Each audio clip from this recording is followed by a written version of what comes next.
9 दिन हो गए इंजीनियर को, 6 इंजीनियर लगे हैं पर तार अंदर नहीं जा रहा, परेशान हो रहे हैं। तो गांव के व्यक्ति ने कहा इंजीनियर साहब लाओ, मैं अब भी इस तार को अंदर डाल देता हूं। एक इंजीनियर को क्रोध आ गया। इंजीनियर ने कहा बताओ, ये गांव का रहने वाला गंवार, बताओ खेती बाड़ी में इसका बुद्धि, और ये कह रहा है कि इस पाइप में मैं तार डाल देता हूं, ले डाल के बता। अब वो गांव का व्यक्ति वहां पर पाइप को रखा, घर गया, अलमारी के अंदर एक चूहा भरा पड़ा था, उस चूहे को उठा के लाया, उसकी पूंछ से तार को बांध दिया, उन्हें पाइप में छोड़ दिया, पाइप से चूहा उधर, तार निकल के उधर। तो कई बार ऐसा नहीं है कि हमारे घर के लोग विद्वान नहीं है, हमारे घर के बुजुर्ग, माता पिता, घर का बड़ा वृद्ध, गांव का कोई बुजुर्ग हो, गांव का कोई बड़ा हो, वृद्ध हो, अपने नगर का मंदसौर का कोई बयो हो, वृद्ध हो, उसका आदर करिए, सम्मान करिए, सत्कार करिए। और ध्यान रखिए कभी कभी सलाह उनसे लेकर जाना, रोड पर सलाह नहीं मिल सकती। रोड पे तो फालतू की सलाह मिलती है, हाँ उसका बुरा कर दे, हाँ उसका ऐसा कर दे, हाँ तू तो ऐसा कर दे, कहीं कर लेगा वो, तू तो कर ले, जा तू तो बैठ, ऐसी फालतू की सलाह लोग देते हैं। पर घर के लोग जब सलाह देते हैं, बेटा उसने बुरा कर दिया ना, कोई बात नहीं, गाली दी ना, कोई बात नहीं, समय आएगा ना जवाब परमात्मा देगा, तू काहे को टेंशन ले छोरा। घर के लोग सलाह ऐसी देते हैं, अपने नहीं करना। और दोस्त सलाह दे रहा है, फालतू के लोग सलाह दे रहा है, चल हमारे साथ अभी गाड़ी पे बैठा, बिन उठा के तो 2 धड़के देंगे ना, जोरदार देंगे ना, उठा के ले जाएंगे ना, ये कर देंगे ना, वो कर देंगे। तुम कर तो दोगे, पर 10 मिनट का गुस्सा और 10 साल की सजा दे दे तो क्या मतलब की जिंदगी, क्या मतलब की।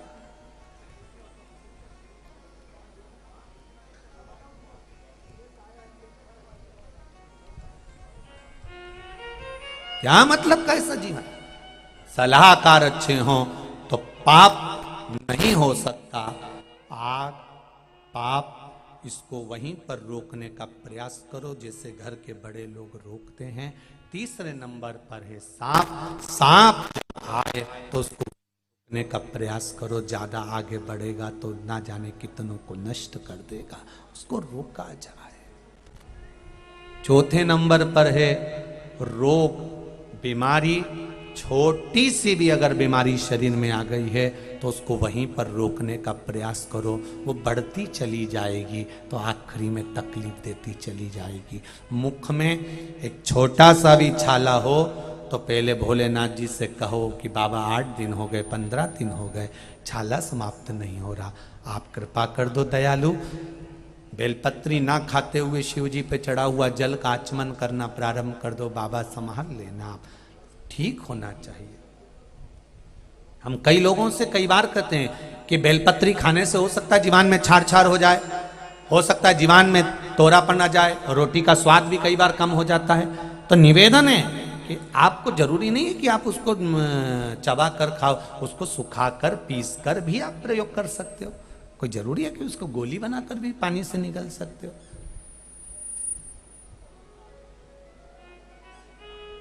भाई कैसे ना कैसे उसको निगलना तो है।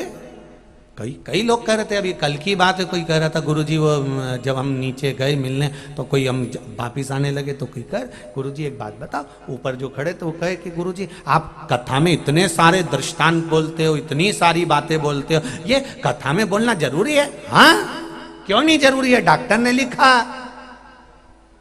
कि 2 गोली सवेरे खाओ ने 2 गोली शाम के खाओ। तो तुम क्या करोगे बोलो, खाओगे कि नहीं खाओगे?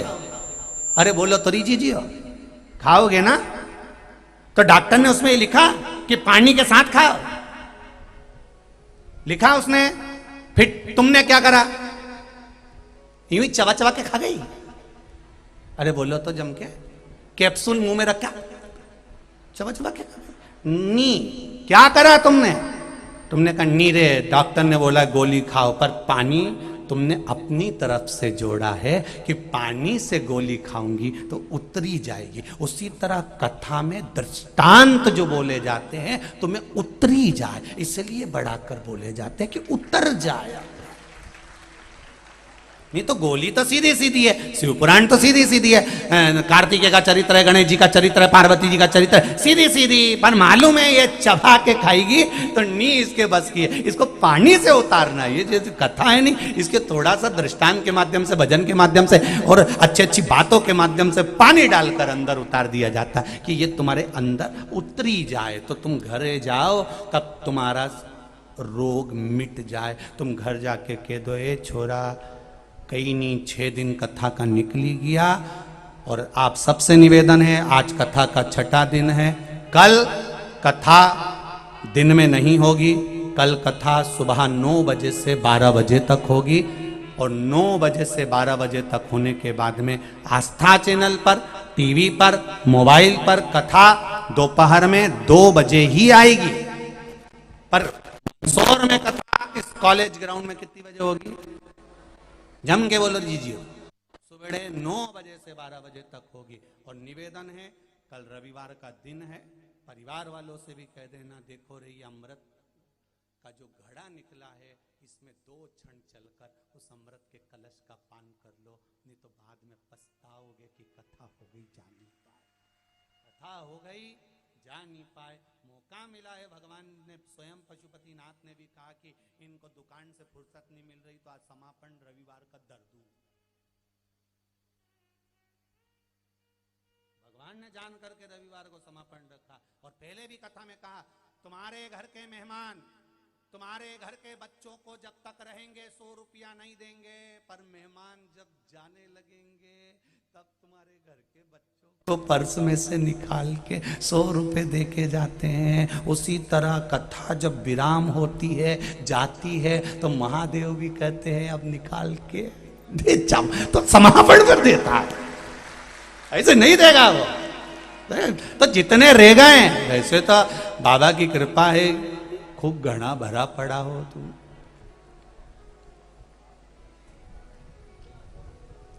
पूरे मंदसौर में जितने मोबाइल खोलो सब में भीड़ की फोटो मिले।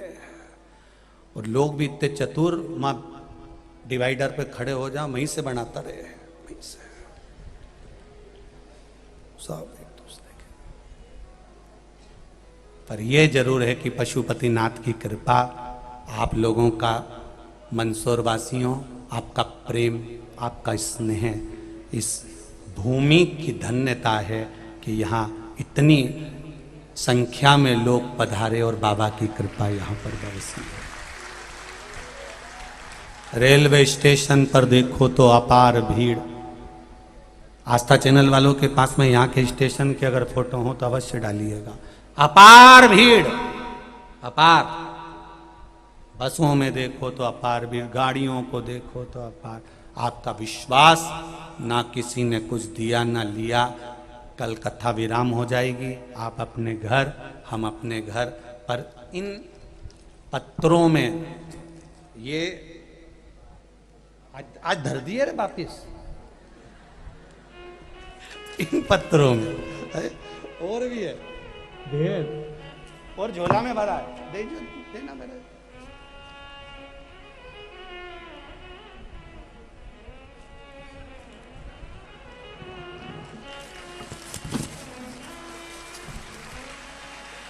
इन पत्रों में केवल मेरे शंकर का विश्वास और कुछ भी नहीं, केवल शिव का विश्वास कि मेरे शंकर ने क्या दिया है।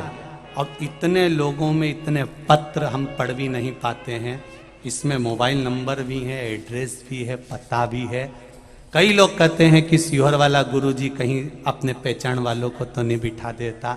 ईमानदारी से कहना, 15 साल पहले नीमा मंदसौर आया था शर्मा परिवार में। उस समय पर आदरणीय मदन लाल जी जोशी जी थे, जिनका आशीर्वाद मुझे मिला था। 15 साल के बाद आज मंदसौर नगर में आना हुआ, और किसी मंदसौर वासियों से हमारी पहचान नहीं पशुपतिनाथ के सिवा है। केवल पशुपतिनाथ से पहचान। किसको बोले हम? ये पत्र आपके विश्वास के लिखे हुए हैं और आपके भरोसे के लिखे हुए हैं।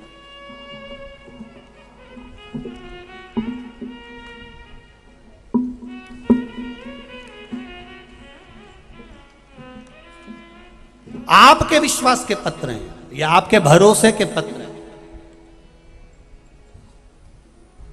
हमारे पास इतना समय भी नहीं रहता कि हम तुमको छाट बीन के इकट्ठा करके तुमको माइक पकड़ाएं या तुमसे कहें कि तुम पत्र लिखो। जब हमारे पास फुर्सत ही नहीं पढ़ने की, हम पढ़े ये पत्र, उनका स्मरण करें कि श्री शिवाय नमस्तुभ्यम जपे, हम उसका भजन में लीन रहो, तल्लीन रहो। पर मंदसौर की पावन धरा को मैं नमन करता हूं कि यहाँ का विश्वास बड़ा प्रबल है, भरोसा बड़ा दृढ़ है, बहुत विश्वास।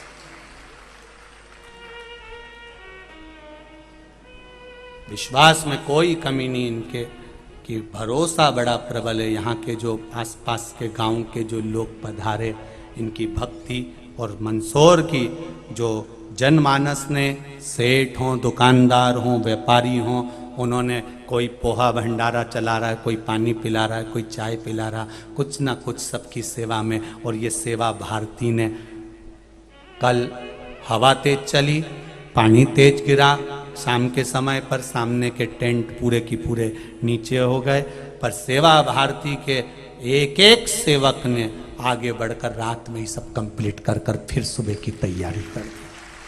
क्या कहूँ, यहाँ की बेटियों को, यहाँ के बेटों को बहुत बहुत साधुवाद धन्यवाद दूंगा, मेरी जीजियों को, मेरी बहनों को। वास्तवता है आपकी भक्ति के आगे सब फीका है साहब, आपके विश्वास और भक्ति के आगे सब फीका है।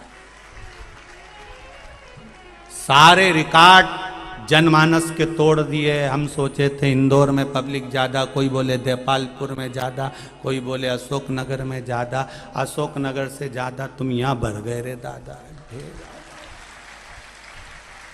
गजब। तो क्या पता तुम लोग कंपटीशन कर रहे हो कि क्या कर रहे हो, ये समझ में नहीं आता।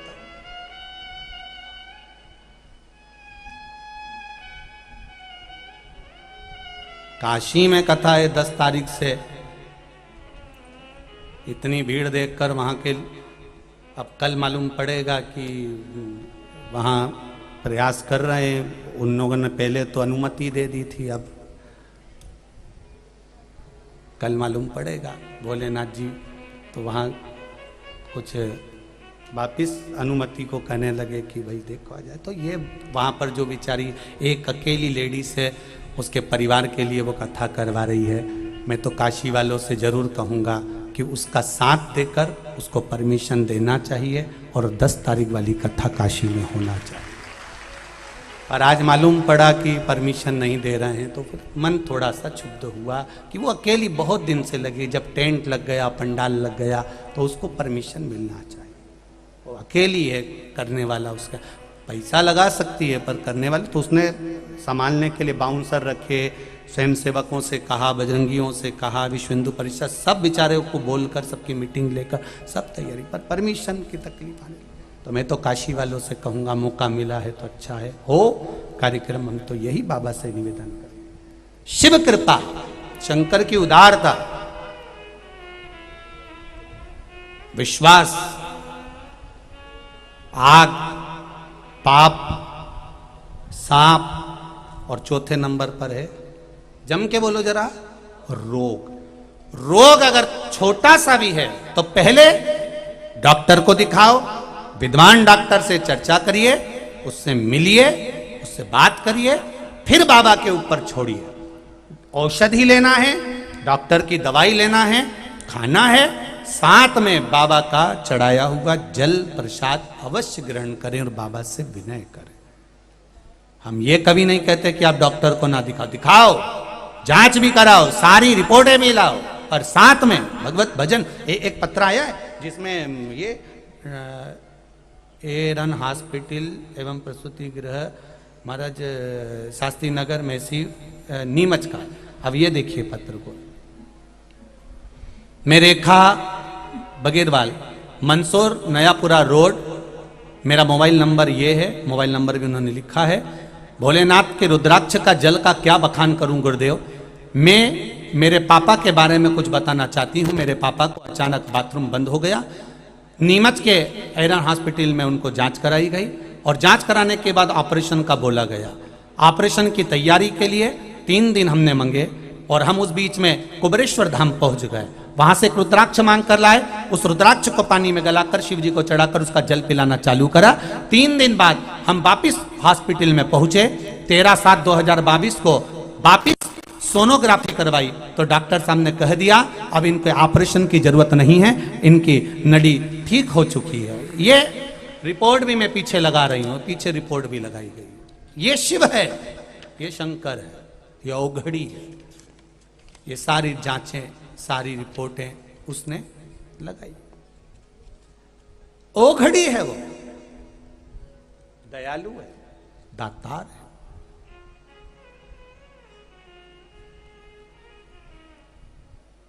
अब जांच कराइए, डॉक्टर को दिखाइए, औषधि लीजिए डॉक्टर को बताकर। और धन्यवाद दूंगा ऐसे डॉक्टरों को जो बाद में कह देते हैं कि आपको ऑपरेशन की जरूरत नहीं है, सही निर्णय बताते हैं डॉक्टर। और बाद में उन्होंने कहा, ऐसे डॉक्टरों को भी धन्यवाद है कि फालतू का पैसा बर्बाद नहीं करने देते और जीवन सबका अच्छा हो, सर्वे भवन्तु सुखिनः, ये भाव लेकर हमारा डॉक्टर औषधि प्रदान करते। ऐसे डॉक्टरों को भी धन्यवाद। साधु बात है। आप औषधि लो, रोग छोटा सा है उसको बड़ा मत होने दो। रोग छोटा है उसको दबाने का प्रयास करिए, उसको समाप्त करने का प्रयास करिए। रोग को थामिए, आग को थामिए, पाप को थामिए, सांप को थामिए, उसको रोकने का प्रयास करिए। अगर बढ़ेगा तो नष्ट कर देगा।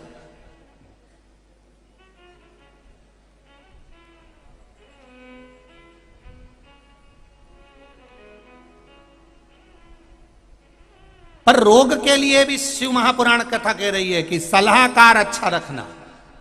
जिसको बताओ उसको, ये नहीं तो कई निर्णय निकलते हैं साहब, नहीं साहब तुम्हारा पांव में मोच खा गया, मोच खा गया तो मालिश कर दो जम के। हो मालिश करे तो मालूम पड़े बापड़ा ने 14 साल तक नहीं उठी नहीं पड़ा, वो ऐसी मालिश होगी। नहीं साहब, अगर मोच आया है थोड़ा अपन डॉक्टर को दिखा ले, कोई नस मस तो गड़बड़ नहीं हो गई, एक हाथ कहीं टूट फूट तो नहीं गई, दिखाए डॉक्टर को। ऐसा नहीं कि नहीं दिखा।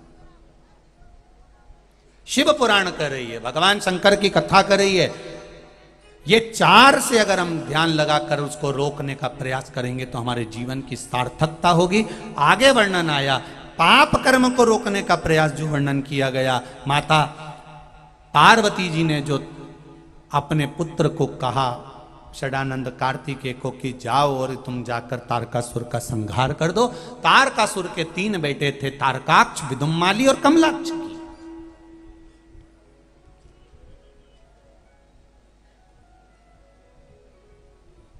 ये 3 बड़े विचित्र हैं। पिता के मरने के बाद इन्होंने देवताओं से लड़ाई करने से पहले तप करा, साधना करी, वर प्राप्त करी।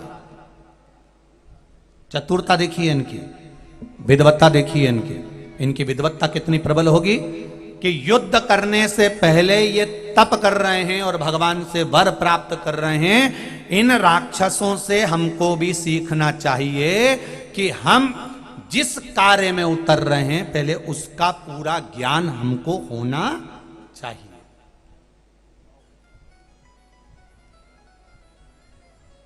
उसका ज्ञान पूरा हमारे पास होना चाहिए। हम जिस कार्य को करना चाह रहे हैं, हम जिस कार्य में उतरना चाह रहे हैं।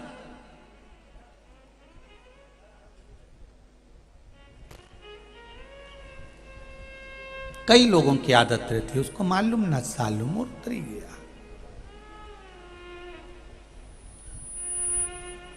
वो तो प्रवेश कर गया, वो तो आ गया, पर ज्ञात हो उसको, ज्ञान हो उसको। और जब उसको ज्ञान होगा इस चीज का कि मैं जिस चीज कर रहा हूं ये गलत है कि सही, उसका भान उसके जीवन में होना चाहिए। एक शेर और एक कुत्ता, तुम कुत्ते को लकड़ी से मारना, तुम कुत्ते को लकड़ी से मारना, कुत्ता क्या करेगा? तुमने लकड़ी से मारा तो कुत्ता उस लकड़ी को मुंह में भरेगा। बोलो सही है कि गलत है? और उसी लकड़ी से तुम शेर को मारना, शेर लकड़ी को पकड़ेगा? दादा तेरे को निपटा जाएगा। शेर और कुत्ते में अंतर यह है, कुत्ते को लकड़ी से मारोगे तो कुत्ता लकड़ी को मुख से पकड़ेगा, और शेर को लकड़ी से मारोगे तो शेर लकड़ी को नहीं तुम पर झपटेगा, तुमको पकड़ेगा। उसी तरह हमें शेर जैसी जिंदगी जीना है, हमें मूल को पकड़ना है, लकड़ी को नहीं। हमें अहंकार, काम, लोभ, वासना, तृष्णा नहीं, हमें शिव के चरणारविंद को पकड़ना है। श्रेष्ठ पकड़िए, श्रेष्ठ। और हम क्या करते हैं, जो श्रेष्ठ है उसी को छोड़ देते हैं। हमने क्या करा जीवन में, जो श्रेष्ठ था उसी को छोड़ दिया, और जो बेकार था, जो किसी काम का नहीं था, उसको पकड़ने का प्रयास करा हमने, जो हमारे काम का भी नहीं रहा। पकड़ा, परिवार, कुटुंब, कबीला, नाता, रिश्ता, ये सब पकड़ा हमने, बहुत ढेर लगाया। पर जो काम का था, भगवान का भजन, जो कीर्तन, स्मरण, जो काम था, उसको छोड़ दिया। कई लोग होते हैं दिन भर दुकान पर बैठकर कमाते हैं, हम उनसे पूछे किसके लिए कमाया, पत्नी बच्चों के लिए, बड़ो हो जाएंगे ये कमा लेंगे, इनकी प्रॉपर्टी बन जाए, इनका घर बन जाए, सब कमाओ, तुम पत्नी और बच्चों के लिए कमाओ, मना नहीं है। शरीर जो करता है वो कर्म, जो व्यक्ति, जैसे आपने 10,000 का सूट पहना, वो शरीर के लिए पहना, आपने 5,000 का बूट पहना, शरीर के लिए पहना, आपने बादाम खाई, शरीर के लिए खाई, आपने चश्मा लगाया, शरीर के लिए लगाया, आपने इत्र लगाया, शरीर के लिए लगाया, आपने आत्मा के लिए क्या करा? ये तो सब पैसा कमाया शरीर के लिए, खाया शरीर के लिए, पहना शरीर के लिए, साबुन से नहाए 20 रुपए 50 रुपए के पेयर से तुम नहा लिए, लक्ष्य से अधिक साबुनों से, ये शरीर के लिए नहाए तुमने। आत्मा के लिए क्या करा? मूल चीज वो है। अभी तक तुमने जो बादाम खाई वो शरीर के लिए, किशमिश खाई शरीर के लिए, एसी के रूम में सोए शरीर के लिए, डनलप का गद्दा शरीर के लिए, आत्मा के लिए क्या करा? तब तुम अब मंदसौर वाले छाती ठोक कर कह सकते हैं हमने आत्मा के लिए शिव महापुराण की कथा सुनी। यह आत्म कल्याण का विषय है, हमने आत्मा के लिए सुनी है। ये साड़ी, ये वस्त्र, ये आभूषण, ये रत्न, ये माणिक, ये मोती, ये सब शरीर के हैं, पर जो कथा, भजन, कीर्तन, मंत्र जाप, नाम जाप, ये सब आत्मा का विषय, ये आत्म कल्याण का विषय। भगवान मेरे इस जीवन का कल्याण ना जाने कब होगा, जिससे सुख शांति मिला करती वह ज्ञान ना जाने कब होगा। भगवान मेरे इस जीवन का कल्याण ना जाने कब होगा।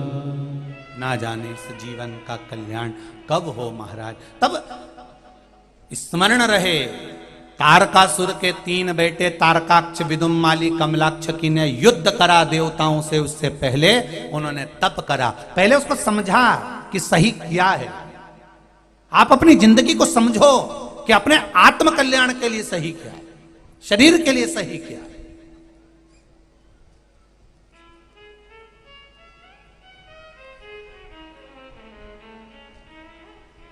हमने नहीं ढूंढा अपने आत्म कल्याण के लिए, हमने कुछ करा नहीं करा पता नहीं, परंतु यहां अब कह सकते हो कि हमने शिव महापुराण की कथा सुनी। मेरी माताओं से भी निवेदन है, तुम घर में काम करो, चौका चूल्हा जो करना है घर में सब करो, पर माताओं से निवेदन है पानी भी भरो, अंडा भी भरो, मटका भी भरो, सब भरो, पर ये अंदाजे में मत रहना कि साहब मैं मेरे घर का पेट भर रहा हूँ, मैं नहीं होऊंगा तो घर का काम ही नहीं पड़ेगा, वो तो मैं करूँ तो घर का काम होए। तो जो मैं करे नहीं तो उनसे कह दो कि तुम कहो कि मैं कर रहा हूँ तो दुकान चल रही है, मैं कर रहा हूँ तो काम हो रहा है, तो इनसे कह दो तुम आधा घंटा मरीज जा। देखें तुम्हारा दुकान चले कि नहीं चले। तुम्हारे मरने के 10 दिन बाद, 10 दिन भी जाने दो, आजकल तो लोग तीसरे के दिन ही सब पूरे परिवार के साथ जाके उठावना करेंगे और दुकान खोल देंगे। ये वहां उठाएंगे और इधर शटर उठाएंगे। ये कैसी बात कही। अब इनसे क्या हो कि वो बेचारा वो तो कितना कहता था कि हमारे, मैं घर चला रहा हूं, मैं परिवार चला रहा हूं, मैं कुटुंब चला रहा हूं। अरे रहने दो जी, पेट भरने वाला केवल एक है जो माता के गर्भ में भी रहकर पेट भरता है। तो तुम्हारे जन्म के बाद मरते मरते तक तुम्हारा पेट भरता है, वो केवल मेरा महादेव है, इसके सिवा कुछ नहीं। तो क्या हम तो पेट भरते हैं? तो भरते ऐसे तुम हेड पंप से, कुएं से हंडा भर लो, बाल्टी भर लो, डब्बा भर लो, तो इसको कोई भरना क्या? अगर इतना भरने की जवाबदारी कि मैंने मटका भरा, मैं भर सकता हूं, तो तुम्हारे काका जी में अगर दम हो तो तालाब भर के बता दे मंदसौर का। नहीं, इतनी दमदारी से कहे कि नहीं मैं मटका भरा, मैं पानी भरा, मैं हूं, मैं पेट भर रहा हूं, मैं ये कर रहा हूं। तो भर सकते हो तो भरो, ये तालाब भर दो, एक तालाब तुम में हो दम तो भर के बता जाओ। लो कोई तालाब भरा है, तो जब तालाब नहीं भरा है तो किसी का पेट तुझसे भरा है, वो तो भोलेनाथ ने लिख के भेजा है तो भरा रहा है। नहीं तो किसकी सामर्थ्यता, कौन किसका भर दे? कौन की सामर्थ्यता है कोई भरे? भोलेनाथ दया करना, मैं तेरे भरोसे मेरे बाबा दया करना, मैं तेरे भरोसे हूँ। ना घर के भरोसे हूँ, ना परिवार के भरोसे ना घर के भरोसे हूँ, ना परिवार के भरोसे हूँ। मेरे बाबा दया करना, मैं तेरे भरोसे मेरे बाबा दया करना, मैं तेरे भरोसे हूँ। कभी मत कहो कि मैं कर रहा हूं, कोई तुम्हारी सामर्थ्यता नहीं है, हमारी सामर्थ्यता है।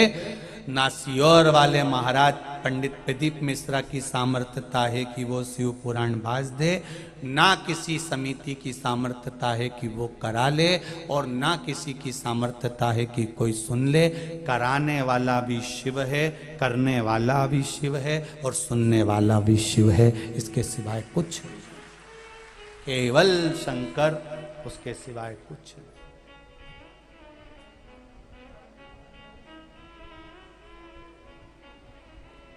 कौन सा देगा? समय आया, तीनों ने तप करा, उस तप की प्रधानता में, उस तप की प्रबलता में वर मांगा। ब्रह्मा जी ने कहा मांगो तुम्हें क्या चाहिए। महाराज हम तीनों मरे तो एक साथ मरे, हमारे प्राण छूटे तो एक साथ। 3 पुरियों का निर्माण कर दो, 3 राजमहल, 3 नगर का निर्माण कर दो, हम तीनों वहां रहेंगे। तीनों अलग अलग महल में, तांबा सोना लोहा आदि आदिक महल में रहने लगे। तीनों अच्छे से रह रहे हैं, तीनों साथ रह रहे हैं। और वर दीजिए ब्रह्मा जी, हमारे प्राण कभी ना छूटे, ये वर दे दो। ब्रह्मा जी ने कहा ये कभी होता ही नहीं कि कोई नहीं मरे, यहां तो आए हो तो जाना तो पड़ेगा। भले तुम बादाम खाओ चाहे पिस्ता खाओ, जाओगे तो सही। कितना ज्ञानी ज्ञानी लोग संसार में रहता है। जितने लोग कथा में बैठे हैं, चाहे तुम हो चाहे हम हो, सबको मालूम है कि एक दिन, अरे बोलो तो जम के, जाना है, सबको मालूम है जाना है, पर जाना कोई नहीं चाहता है।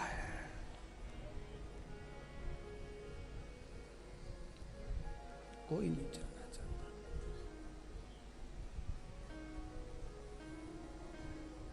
और कहीं कहीं का चले भी जाए तो फिर उसकी छाती दबा के देखिए एक बार, देखो सांस चल रही कहीं, अभी कुछ दम बाकी है, देखो है कि गया। देखो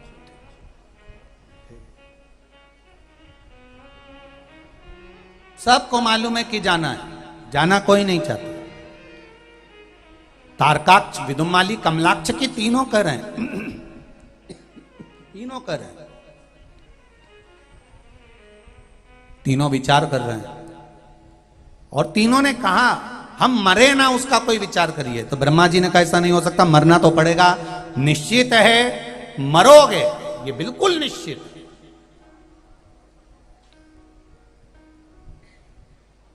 तो ये कोई उपाय उसका कुछ नहीं है। इतने में कमलाक्ष की बहुत चतुर था, उसने ब्रह्मा जी से वर मांगा कि हम मरें तो तीनों एक साथ मरे, जब तक तीनों एक साथ नहीं मरे तब तक कोई नहीं मरे। क्या जोरदार वर मांगा इन्होंने भी, ब्रह्मा जी ने भी कह दिया तथास्तु। इन्होंने भी कह दिया हमारे 3 महल बनाना, एक बनाना उत्तराखंड में, एक बनाना साउथ में, एक बना देना मध्य प्रदेश में, कहीं ऐसे 3 जगह बना दो जहां मिले ही नहीं कभी। जब तीनों कभी मिलेंगे ही नहीं तो तीनों कभी मरेंगे ही नहीं। कितनी समझदारी है इन 3 असुरों ने हमको ज्ञान दिया है। कभी भी कहीं पर भी जाओ, तीर्थ करने जाओ, कहीं दूर जाओ, बहुत पर्वतीय क्षेत्र में जाओ, तो शिव महापुराण की कथा कहती है घर में 3 भाई, 4 भाई, 5 भाई, 6 भाई, 2 भाई, जितने भी हैं सब एक साथ तीर्थ पे मत जाओ, एकाध व्यक्ति घर में रहना चाहिए। कारण एक्सीडेंट कहीं हो जाए और मालूम पड़े पूरा घर ही चला जाए, इसलिए घर में कोई एक ना एक को रखकर 2 भाई चले जाओ, 3 भाई चले जाओ, एक रहेगा, फिर हम 2 बाद में चले जाएंगे, 2 तुम चले जाओ, फिर हम बाद में चले जाएंगे। ये हमें ज्ञान दिया है, कमलाक्ष की तारकासुर के बेटे ने ये ज्ञान दिया है हमें। ऐसा नहीं है कि असुर ज्ञान नहीं देते, राक्षस ज्ञान नहीं देते, देते, इनसे सीखना चाहिए हमको। कोई कोई बात बड़ी सीखने वाली मिलती है, आप सीखो तो अच्छी बात है कि कितना ज्ञान दिया। लंकाधिपति रावण ने मरते मरते कह दिया, जब लक्ष्मण जी को भेजा और लक्ष्मण जी से कहा जा ज्ञान ले ले उस रावण से, तो लक्ष्मण गए उसके सिर के पास खड़े हो गए, रावण ने मुंह फेर लिया, लक्ष्मण वापिस आ गए। लक्ष्मण ने, राम जी ने पूछा क्यों रे तू ज्ञान लेने गया था वहां, कि बहुत एबला है वो तो कई ज्ञान देवे, मेरे को देखा ने मुंडा फेर लिया उन्हें, चेहरा इधर, तो तू कहां गया था, कि रावण के पास, तो कहां खड़ा था, सिर के पास। भगवान राम बोले रे लक्ष्मण, गुरु जी से ज्ञान लेते हैं तो वो क्या मुंडा पे बैठे कि चरणों में बैठे, तू रावण के सिर पे बैठ गया जाके, क्योंकि यहीं बैठे न ज्ञान तो कोई ज्ञान दे, चरणों में बैठो।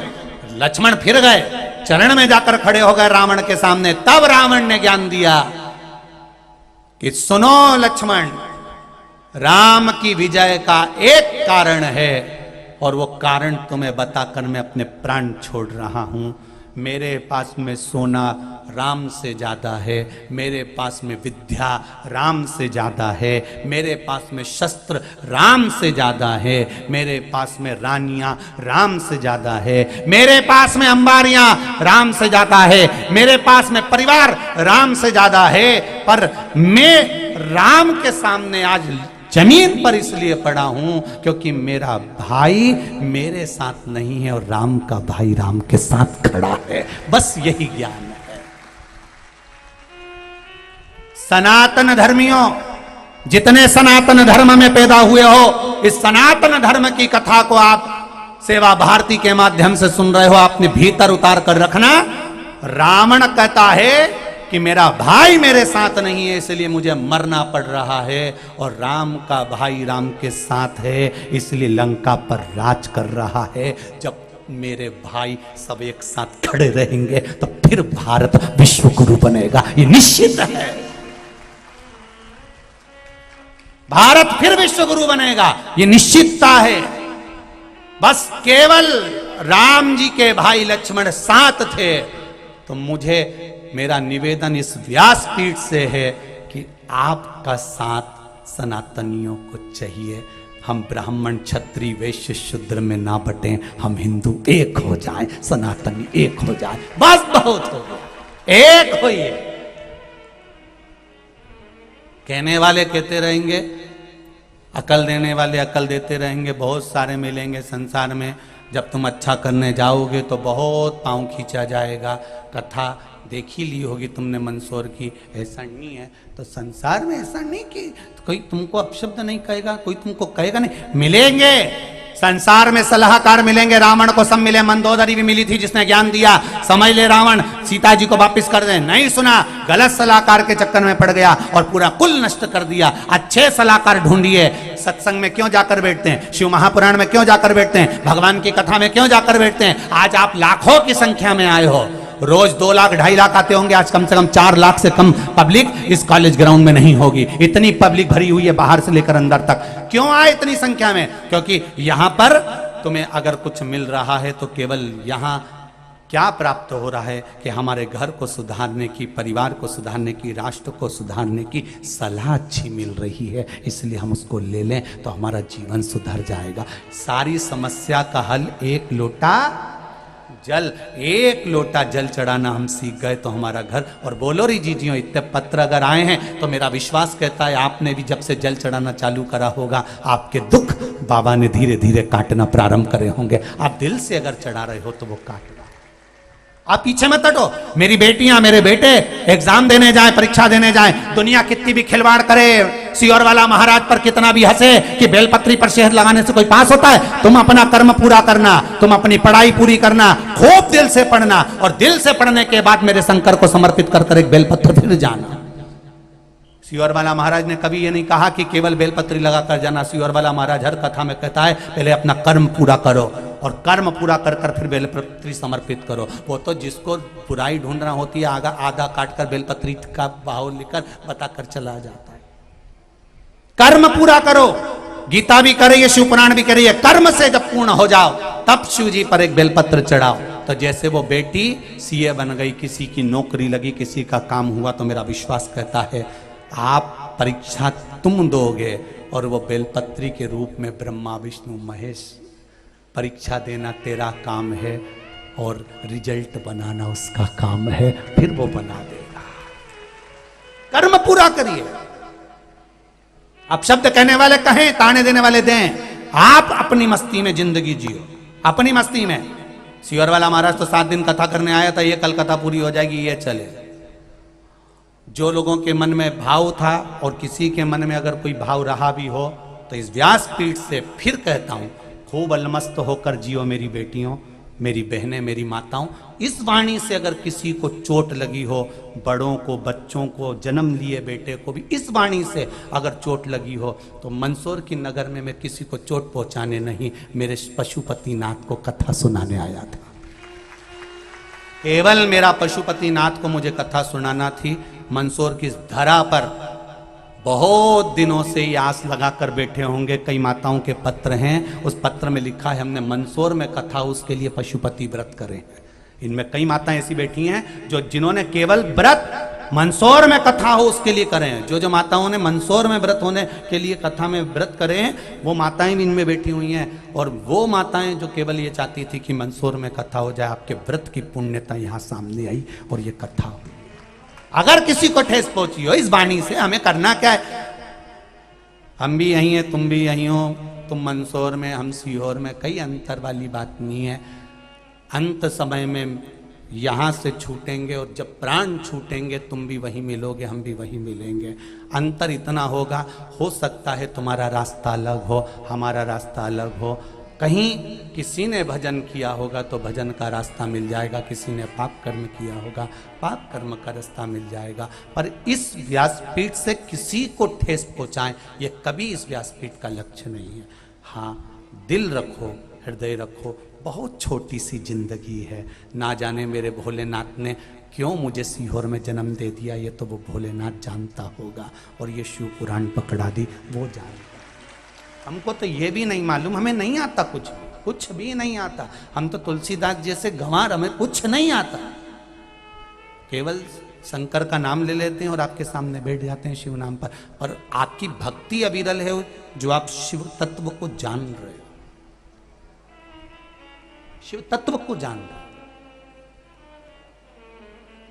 इसको पहचानो। और पहचान गए जिंदगी बन जाएगी। अगर पहचान गए मेरे शंकर को जान गए तो जीवन सहज हो जाएगा आपका। कुछ नहीं है शंकर, अपने भीतर में जो आत्म कल्याण की बात जाने वही आनंद है। तारकाक्ष, विदुमाली, कमलाक्ष की ने कहा हम तीनों मरे, ऐसा क्रम करिए, वर दे दिया, तथास्तु तीनों चले गए। खूब उपद्रव मचाया, खूब। शंकर भगवान के पास खबर गई ये तीनों का संहार करना है। शिवजी ने कहा इनको मारने के लिए एक काम हो सकता है, 33 कोटि देवताओं को पशु बनना पड़ेगा। जरा विचार करो शंकर जी की कथा पर कि देवताओं के उद्धार के लिए, देवताओं के उत्थान के लिए, संसार के उद्धार के लिए 33 कोटि देवी देवताओं को पशु बना दिया। अगर कोई आपसे कह दे जरा सी बात व्यासपीठ से बोल दो तो तुम लोगों को बुरा लग जाए। अब बताओ, शंकर भगवान ने इंद्र, देवी देवता, भगवान विष्णु, ब्रह्मा, 33 कोटि देवी देवताओं को पशु बना दिया। सब पशु बन जाओ, बनो पशु। तो कहा हम पशु? हाँ, कोई ने संशय उत्पन्न नहीं करा, कोई ने संशय नहीं, किसी को संशय नहीं हुआ कि हमें पशु शंकर भगवान क्यों बना रहे। तो ब्रह्मा जी ने पूछा हम पशु बनकर क्या करना है। ब्रह्मा जी से भगवान ने कहा तुम पशु बनो। 33 कोटि देवी देवता जब दौड़ते दौड़ते इन तीनों के नगर में जाएंगे, इनके महल में प्रवेश कर जाना, नगर में प्रवेश कर जाना, इनको भगाते भगाते एक जगह पर इकट्ठा कर लो। एक जगह जब ये इकट्ठे होंगे, भगवान शंकर कहते हैं मैं नंदी का रूप लेकर आऊंगा, बड़े पशु का रूप लेकर, और तब इनका संहार कर दूंगा। अब पशु बनाया, चाहते तो वहीं पे आंदोलन कर देते कि तुमने ऐसे कैसे हमको पशु बोल दिया, कैसे हमको पशु बना दिया, पर नहीं, वो समझते थे कि शंकर भगवान कभी गलत नहीं कर सकता, मेरा ओघड़दानी कभी गलत नहीं बोल सकता। बनाया पशु, सब भागे। कामलाक्षी की, तारकाक्ष, विदुमाली, तीन को इकट्ठा करा। शंकर भगवान बड़े नंदी का रूप लेकर आए, अपने दोनों सींग कमलाक्ष की तारकाक्ष में दे दिए। विदुमाली पीछे से आ गया, फरसा उठाकर शंकर भगवान का सिर काट दिया। शिव जी का सिर कटा, लुढ़कते लुढ़कते वो नेपाल पहुंच गया, पहुंच गया। आधा धड़ जमीन पर गिर गया, केवल नंदी की पीठ का अग्रभाग ऊपर रहा, बाकी का पूरा शरीर पर्वत में धंस गया, जो केदारनाथ बन गया। शिव जी का जो शीश गिरा वो डोलेश्वर महादेव बन गया। कौन सा महादेव? डोलेश्वर महादेव, वो डोलेश्वर महादेव बन गया। पशु बनकर आए थे भगवान शंकर, इसलिए उनको पशुपतिनाथ भी कहा गया, पशुपतिनाथ भी कहा। पूरी दुनिया में पशुपतिनाथ का मंदिर मेरे मंदसौर नगर की इस पावन धरा पर है। अगर नेपाल के लोग कहते हैं कि हमारे यहाँ भी पशुपतिनाथ है, तो तुम्हारे यहाँ पशुपतिनाथ का मंदिर भले है, पर यहाँ शास्त्र कह रहा है कि शंकर भगवान का जो सिर कटा था वो धड़ केदार बना था, शीश डोलेश्वर महादेव बना था। इसलिए नेपाल में पशुपतिनाथ मंदिर से 18 किलोमीटर की दूरी पर डोलेश्वर महादेव है। शिव जी के शीश का दर्शन वहां होता है, पर पशुपतिनाथ का सही दर्शन करना है तो मेरे मंदसौर नगर में होता है, मेरे मंदसौर की पावन धरा पर होता है। पशुपतिनाथ बन गए भगवान, पशुपतिनाथ।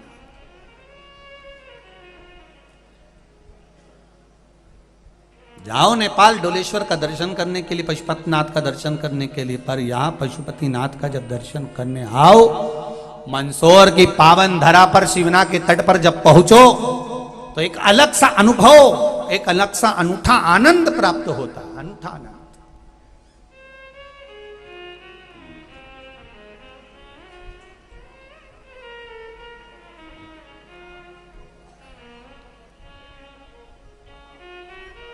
एक न्यूज़ चल रही थी, हमने भी देखी, बच्चों ने दिखाई कि एक माता आई थी कोई गांव से दर्शन करने पशुपतिनाथ का, और भीड़ ज़्यादा थी, दर्शन नहीं हो पाया, तो कथा में आके बैठ गई और शंकर जी से कह दिया हमारे दर्शन नहीं हुआ, अब तू जान जे। शंकर भगवान ने भी कहा ठीक है तू जा, कल फ्रिज खोल, वहीं मिलूंगा मैं। ये तो लोग भजन में भी तो गाए, तुम चंदा बनो तो मैं तारे बनो आकाश में मिले, ओ तेरे संग में रहूंगी, ओ तुम कथा सुनो मैं गाँव में मिलूं, फ्रिज में मिले। तो हमें न्यूज़ बताई बच्चों ने, तो हमने न्यूज़ में देखा कि बाकायदा शंकर भगवान का स्वरूप वहाँ पर विराज रहा था। ये विश्वास ही है आपका, जो भगवान कण कण में हर जगह पर बैठा मिल जाता है, हर कंकर में शंकर है, प्रत्येक कंकर के अंदर मेरा शंकर समाया। भगवान ने अपना असली स्वरूप लिया, त्रिशूल उठाया, तारकाक्ष तारकाक्षर को कमलाक्षकी को मारा, विदुम्न माली पीछे से आया, शिवजी ने पीछे का भाग विदुम माली को मारा, तीनों के प्राण छूट गए, देवताओं ने पुष्पों की वृष्टि करी, शिवजी का नाम हो गया पशुपतिनाथ भगवान की। आहा, चारों तरफ जय जयकार होने लगा, आनंद समाहित हो गया, चारों तरफ सुख, चारों तरफ सुख हो गया। कहा पशुपति नाथ, पशुपति अस्त्र, पशुपति साधना, पशुपति व्रत, इसका क्या विधान है?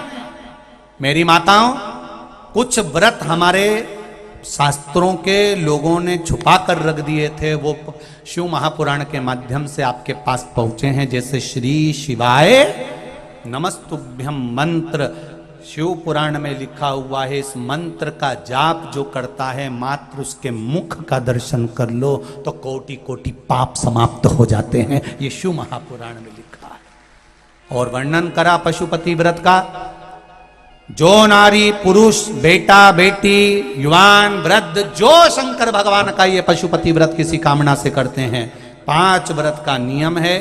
शंकर भगवान का पहला व्रत जब करा जाता है, शिव जी से निवेदन कर कर पूजन की थाली में सारा पूर्ण सामग्री को लगाकर शिव जी को अभिषेक पूजन किया जाता है।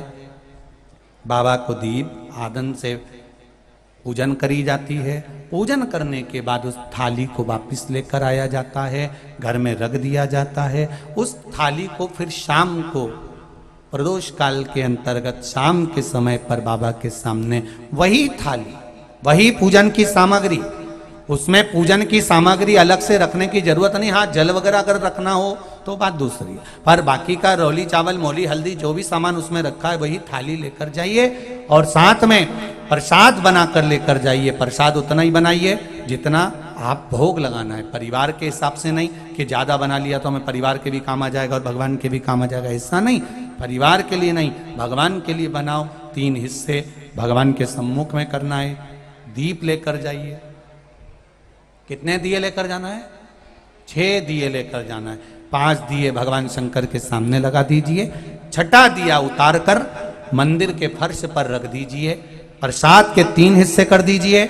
भगवान से निवेदन करें, आज मेरा प्रथम व्रत है, पशुपति भगवान कृपा करना, मेरे मन की कामना पूर्ण करना। मैंने सुना है तो 3 महीने में पूर्ण करता है, झोली भरता है। बाबा करुणा करना, कृपा करना। बाबा से निवेदन कर कर प्रसाद के 2 हिस्से मंदिर में छोड़िए, 5 दिए मंदिर में छोड़िए। 1 दीप और 1 प्रसाद का हिस्सा जिस दिए को आपने जलाया नहीं है, प्रज्वलित नहीं करा है, उस दिए को थाली में रख लीजिए और प्रसाद को भी रख लीजिए। भगवान को नमन कर कर प्रणाम कर कर दिया थाली लेकर अपने घर आइए।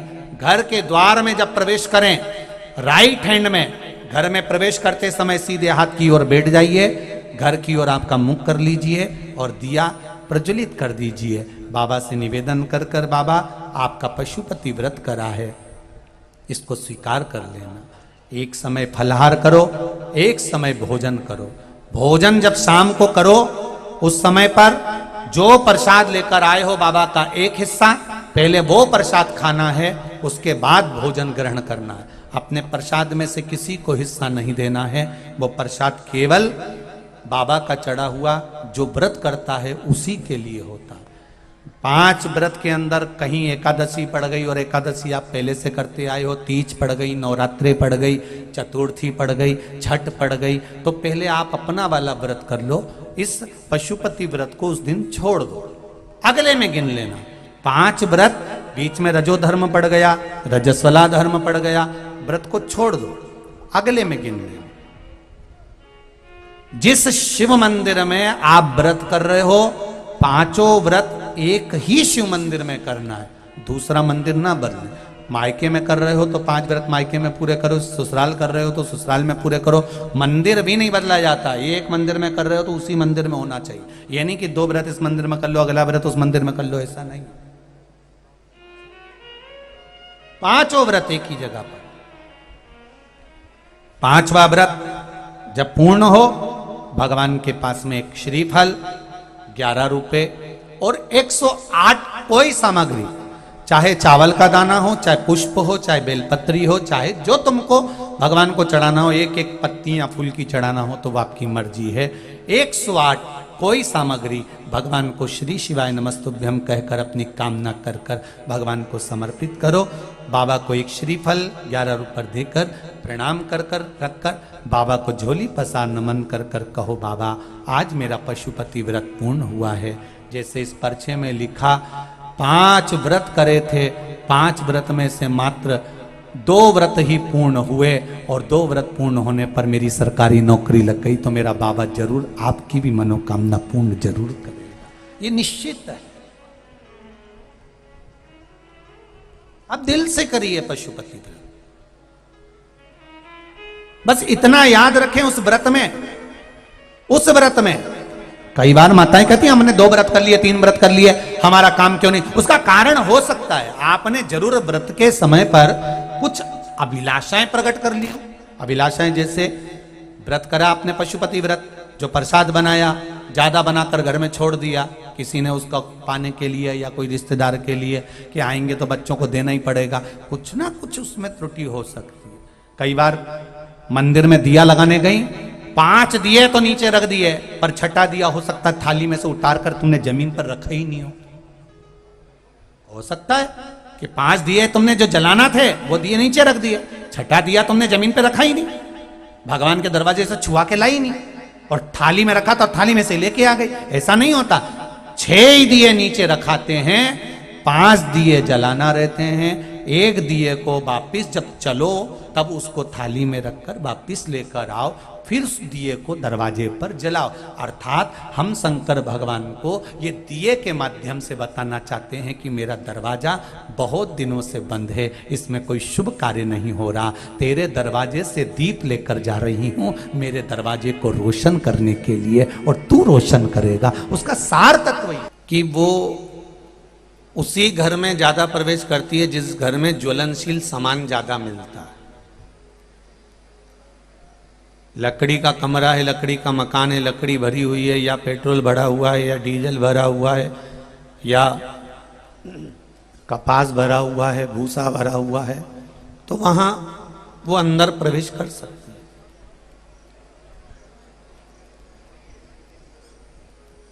डर उसी को लगता है आग से जिसके घर में पेट्रोल, डीजल, भूसा, कपास या कपड़ा या फिर कोई किराना या फिर कोई अनाज भरा हुआ होता है। जिसके घर में मान लो सीमेंट का पूरा मकान बना हुआ है और सीमेंट के मकान में और रेत भरी हुई है, बालू रेत उसमें भरी हुई है, तो उसको डर लगेगा क्या? उसको डर नहीं लगने वाला, क्योंकि उसको डर की बात ही नहीं है कि मेरे घर में तो रेत भरी हुई है, मेरा मकान तो अंदर से रेती से भरा हुआ है, उसमें रेत इतनी भरी हुई है कि कोई आग भी लगे तो उसको कोई फर्क नहीं पड़ेगा। उसको कोई फर्क नहीं पड़ता, अगर रेत उसके घर में भरी हुई है तो उसको आग से कोई डर नहीं है। डर उसी को लगता है जिसके घर में भूसा भरा हो, जिसके घर में कपास भरा हो, जिसके घर में कुछ अटाला भरा हो, लकड़ियां भरी हो, कबाड़ा भरा हो, भूसा भरा हो, तो उसको आग से डर लगता है। उसी तरह ये शरीर भी हमारा घर है, और इस घर में जो आत्मा रह रही है, उस आत्मा में, उस मन में, उस चित्त में, उस वृत्ति में, इस हृदय में क्या भरा हुआ है। आपके हृदय में अगर भजन भरा हुआ है, आपके हृदय में शंकर का अनुमोदन भरा हुआ है, आपके हृदय में राम नाम, कृष्ण नाम, शिव नाम, देवी का नाम, दत्त का नाम, परमात्मा का नाम, सांवरिया सेठ का नाम, श्री जी बाबा का नाम, चारभुजा नाथ का नाम, आपके हृदय में अगर भगवान का नाम भरा हुआ है, तो आपको डरने की जरूरत नहीं है कि संसार की अग्नि तुम्हें जला नहीं सकती, ये निश्चित है, क्योंकि अंदर भरा हुआ क्या। डर उसी को लगता है जिसके घर में भूसा भरा होता है, जिसने दिन भर काम, लोभ, आसक्ति, वासना, तृष्णा ये सब भर कर रखी हो, डर उसको लगे।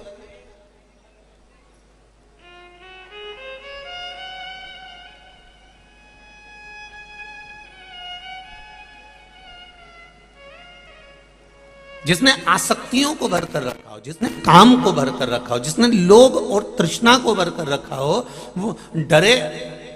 दुनिया से वो डरे जिसने आसक्ति को भरा हो, जिसने काम को भरा हो, जिसने लोभ को भरा हो, जिसने वासना को भरा हो, जिसने तृष्णा को भरा हो। जिसके मन में ये कुछ नहीं है, जिसके मन में तो केवल समर्पण है, राष्ट्र हित है, राष्ट्र का भला करना है, राष्ट्र हित में कार्य करना है, राष्ट्र के लिए आगे बढ़ना है संपूर्ण, फिर दुनिया चाहे कहे जो कहती रहे, पर इसको भीतर से तो अच्छा है ना, बाहर से आग लगे लग जाए।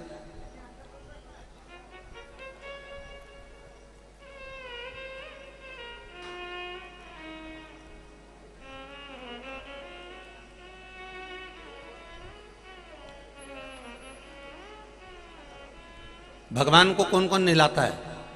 जरा हाथ उठाइए। घर में जो तुम्हारे लड्डू गोपाल हैं, जो शंकर जी हैं, जो गणेश जी हैं, उनको कौन कौन नहलाता है? सब नहलाते हो? रख लो, ठीक है। तुम नहाते हो कि नहीं नहाते हो?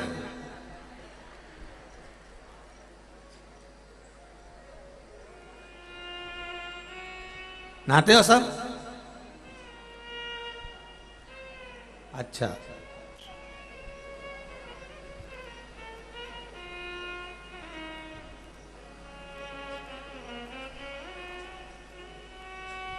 नहाने में और स्नान में एक अंतर है।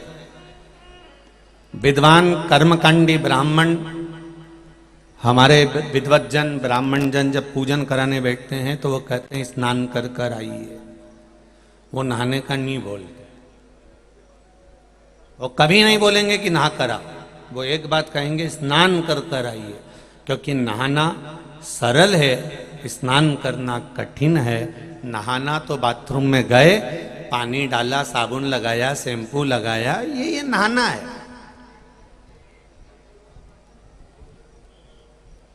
विद्वत ब्राह्मण कभी नहीं कहते कि तुम नहा कर आओ, विद्वान ब्राह्मण कहेंगे तुम स्नान कर कर आओ।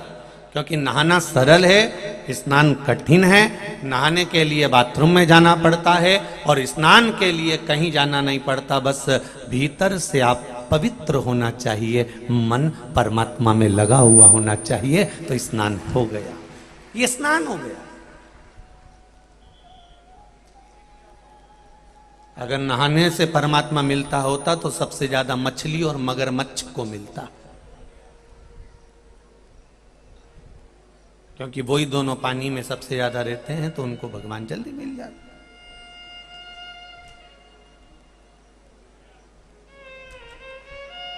नहाना बहुत सरल है भाई। आप बाथरूम में गए, आप नदी में कूद गए, आप बावड़ी में कूद गए और नहा लिए।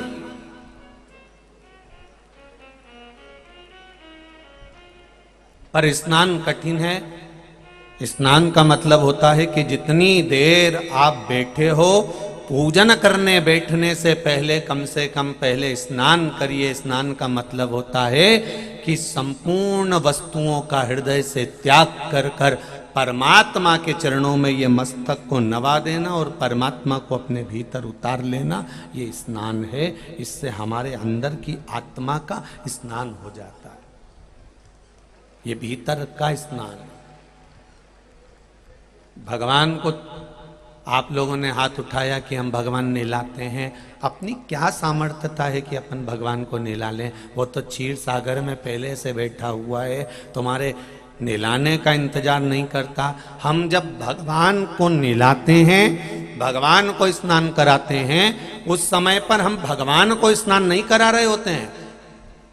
भगवान को नहलाते समय, भगवान को स्नान कराते समय हम अपनी आत्मा को स्नान करा रहे होते हैं कि मैंने भगवान का मुंह धो दिया, मैंने भगवान का स्नान करा दिया, मैंने भगवान का कपड़ा पहना दिया, मैंने भगवान का श्रृंगार कर दिया। भगवान का श्रृंगार करते हैं तो ये आत्मा का श्रृंगार होता है। भगवान का स्नान कराते हैं तो ये आत्मा का स्नान होता है। भगवान को फूल चढ़ाते हैं तो आत्मा को फूल चढ़ाना होता है।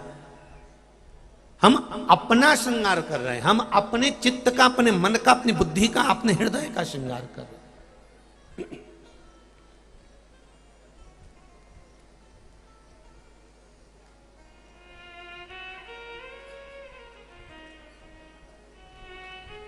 अग्नि जलाएगी, इधर सीमेंट का मकान बना हुआ है, कंक्रीट का पूरा, उसके अंदर रेत भरी है, और इधर लकड़ी का मकान बना है, उसमें लकड़ी भरी हुई है, उसके आगे भूसा भरा हुआ है, उसके आगे सामान भरा, और इससे जहां रेत भरी इससे भी आगे कपास भरा हुआ है।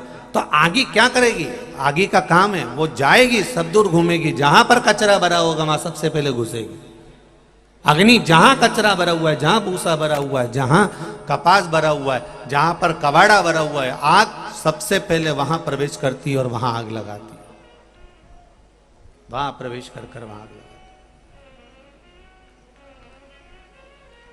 जिसमें रेत भरी होगी, बालू भरी होगी, अग्नि उस बालू में, उस रेत में प्रवेश नहीं करेगी, वो कमरा सेफ रह जाएगा। तो कोई ने पूछा क्यों तुम्हारे घर में आग नहीं लगी, तुम्हारे घर में आग क्यों नहीं लगी? तो उसने कहा आग नहीं लगने का कारण केवल एक है कि आग इसलिए नहीं लगी क्योंकि इसमें रेत भरी हुई थी और ये कंक्रीट का था। उसी तरह ईर्ष्या, काम, लोभ, आसक्ति, वासना, तृष्णा, ये उसी को जला सकती है जिसके भीतर ये कबाड़ा भरा हुआ होता है।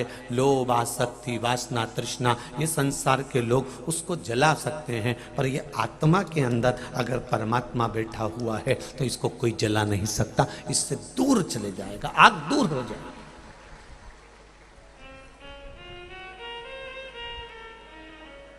चार चीजों से स्मरण रहे, ये चार चीजों की रोकथाम जरूरी है। पहले नंबर पर आग है, दूसरे नंबर पर पाप है। पाप को भी रोकना बहुत जरूरी है। अगर बच्चे गलत काम कर रहे हैं, घर के लोग गलत काम कर रहे हैं, तो आपको रोकना पड़ेगा, बेटा नहीं, ऐसा नहीं करना, देखो दादा ऐसा काम नहीं होना चाहिए, देखो ये गलत हो रहा है, देखो इसको समझो ये गलत हो रहा है, आगे चलकर दिक्कत आ सकती है, तकलीफ आ सकती है। पाप को रोकने का कर्म हमारा है।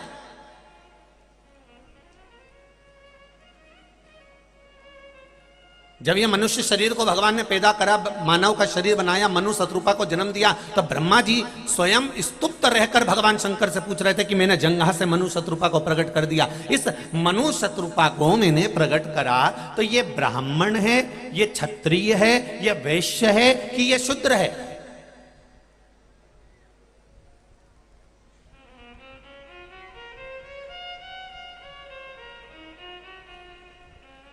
सृष्टि का निर्माण करा गया, पृथ्वी को बनाया गया, सृष्टि का निर्माण करा गया, तो पूछा कि ये मनु शत्रुपा मैंने बनाए, ये ब्राह्मण है, ये क्षत्रिय हैं, ये वैश्य हैं कि ये शूद्र हैं? जितने लोग यहां पर बैठे हुए हैं, एक जाजम पर आप लोग बैठे हुए हो, इसमें ब्राह्मण भी होंगे, क्षत्रिय भी होंगे, वैश्य भी होंगे, शूद्र भी होंगे, ऊंची से ऊंची जाति का भी होगा तो नीचे से नीचे जाति का भी होगा। एक जाजम पर बैठे हुए हो, यहाँ कोई भेद का क्रम नहीं है कि तुम कौन हो। जब भगवान ने ब्रह्मा जी ने सृष्टि बनाई तो मनु शत्रुपा से पूछा कि ये ब्रह्मा जी ने भगवान शिव से पूछा, अब इनको क्या बोलूं? ये मनु शत्रुपा जो भगवान ने प्रथम पुरुष प्रथम स्त्री का जन्म दिया, उस समय पर नहीं लिखा कि ये ब्राह्मण है, कि ये क्षत्रिय, कि वैश्य, कि शूद्र है। वो तो संसार के लोगों ने अपने को कोई श्रेष्ठ बना लिया, कोई। हां, भगवान ने कहा मैंने चारों वर्ण इस मनुष्य के शरीर में दिए हैं। मनु शत्रुपा के शरीर में चारों वर्ण हैं, आप में, हम में चारों वर्ण हैं। जब एक नारी या एक पुरुष किसी को ज्ञान देता है, समझाता है, बच्चा भी अगर किसी को ज्ञान दे रहा है, समझा रहा है, कोई नारी कोई पुरुष किसी को समझा रहा है, तो समझ लो कि वो ब्राह्मण बन गया। ठीक है। उसके बाद में अगर किसी ने कुछ कहा और इसने क्रोध करा और जाकर उसका विरोध करा, तो समझ लो ये क्षत्रिय बन गया। अब इस शरीर का पालन भी इसी को करना है, तो इसने कुछ कमाना चालू करा तो ये शरीर वैश्य बन गया। फिर इस शरीर की गंदगी भी कोई दूसरा थोड़ी ना साफ करेगा, इस शरीर की गंदगी भी ये शरीर ही साफ करेगा, तो इसको शूद्र बना दिया। इसी शरीर में ब्राह्मण है, इसी शरीर में क्षत्रिय है, इसी शरीर में वैश्य है, इसी शरीर में शूद्र है। चारों वर्ण एक ही शरीर के अंतर्गत आते हैं। कोई बड़ा नहीं, कोई छोटा नहीं होता महाराज। अगर हम किसी को छोटा बताएं कि नहीं नहीं साहब ये इस जाति का है, नहीं साहब ये इस वर्ण का है, नहीं साहब ये है, तो ये हमारी सोच गलत है, ये हमारी बुद्धि, हमारा चित्त गलत है। एक छत्राणी मीराबाई ने गुरु भी बनाए, तो रविदास जी को बनाया जो चर्मकार थे, चमड़े का जूता बनाते थे। और मीराबाई को लोग चिढ़ाते थे, अरे ओ मीरा तेरी बुद्धि फिर गई, अरे ओ मीरा तेरा ध्यान कहां गया, तेरी बुद्धि कहां गई, तेरा चित्त कहां गया।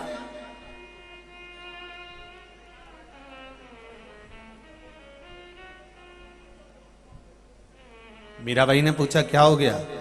संसार में गुरुओं की कमी थी? कोई सतयुग थोड़ी ना चल रहा है, कोई त्रेता युग थोड़ी ना चल रहा है, कोई द्वापर युग थोड़ी ना कर चल रहा है, कलयुग चल रहा है। कलयुग यहाँ किलो के भाव में तोल लो तो इतना गुरु मिल जाएगा। और तू गुरु भी बनाई तो वो चमड़कार को, चमड़े का जूता बनाने वाले को, तुझे कोई दूसरा गुरु नहीं मिला। मीरा, और अगर तूने गुरु बनाया है मीरा, तो एक काम कर, तेरे गुरु जी का आश्रम तू गंगा जी के तट पर बना दे, गंगा जी के घाट पर गुरु रहे तो अच्छा है। मीराबाई गुरु जी के पास गई, रोती आंख में आंसू भरा था। गुरु जी पहचान गए आज मीरा की दशा ठीक नहीं। गुरु गुरु होता है।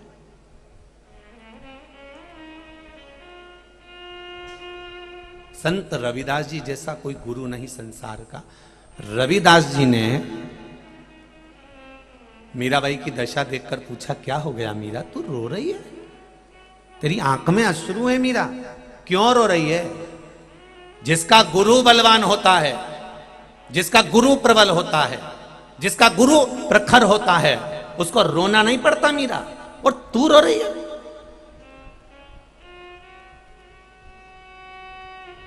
मीराबाई कहती है गुरु जी मैं आपका आश्रम गंगा के घाट पर बनाना चाहती हूं। गुरुजी ने पूछा मैं और गंगा के घाट पर जाऊंगा?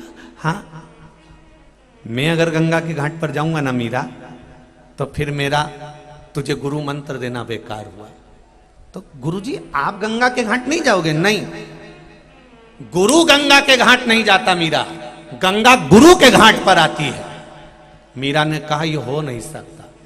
मीरा, पहले तो आंसू पोंछ ले, पानी पीना है? हाँ गुरुदेव। गुरुजी ने हाथ जोड़ा। जिस बर्तन में गुरुजी चमड़ा धो रहे थे, चमड़े को साफ कर रहे थे गुरुजी, उसी बर्तन का हाथ जोड़कर कहा जिसमें मैं चमड़ा धोता हूं इस कठोते में, गंगा मैया कुछ कृपा कर दो, मीरा को प्यास लगी है। हीरे की चूड़ी जड़ा हुआ हाथ कठोते से बाहर निकल आया, उसमें एक सोने का पात्र था, मीराबाई को दिया, मीरा ले पानी पी ले। मीरा ने पूछा ये हाथ किसका है? भगवान कहते हैं देख मीरा, मैंने तुझे कहा था कि गुरु गंगा के घाट नहीं जाता, गंगा को गुरु के घाट पर आना पड़ता है, ये गुरु का घाट। ये दुनिया की दृष्टि है, ये चर्मकार है, चमड़े का जूता बनाते हैं, ये दुनिया की दृष्टि है। तो राजा जनक जी की सभा में अष्टावक्र ऋषि ने क्यों गलत कह दिया? फिर राजाओं की सभा में, क्षत्रियों की सभा में बैठे थे राजा, और अष्टावक्र जी आए जिनकी शरीर 8 जगह से टेढ़ा था, और पूरी सभा जमकर हंस दी, ठाका लगा ली पूरी सभा, अष्टावक्र जी को देखकर हंस दी। और यहां शिव महापुराण की कथा कहती है विकलांग को, लूले को, लंगड़े को, अंधे को, किसी को देखकर नहीं हंसना, किसी की, भगवान ने उसको क्यों बनाया, क्या कारण है, ये वो जान सकता है।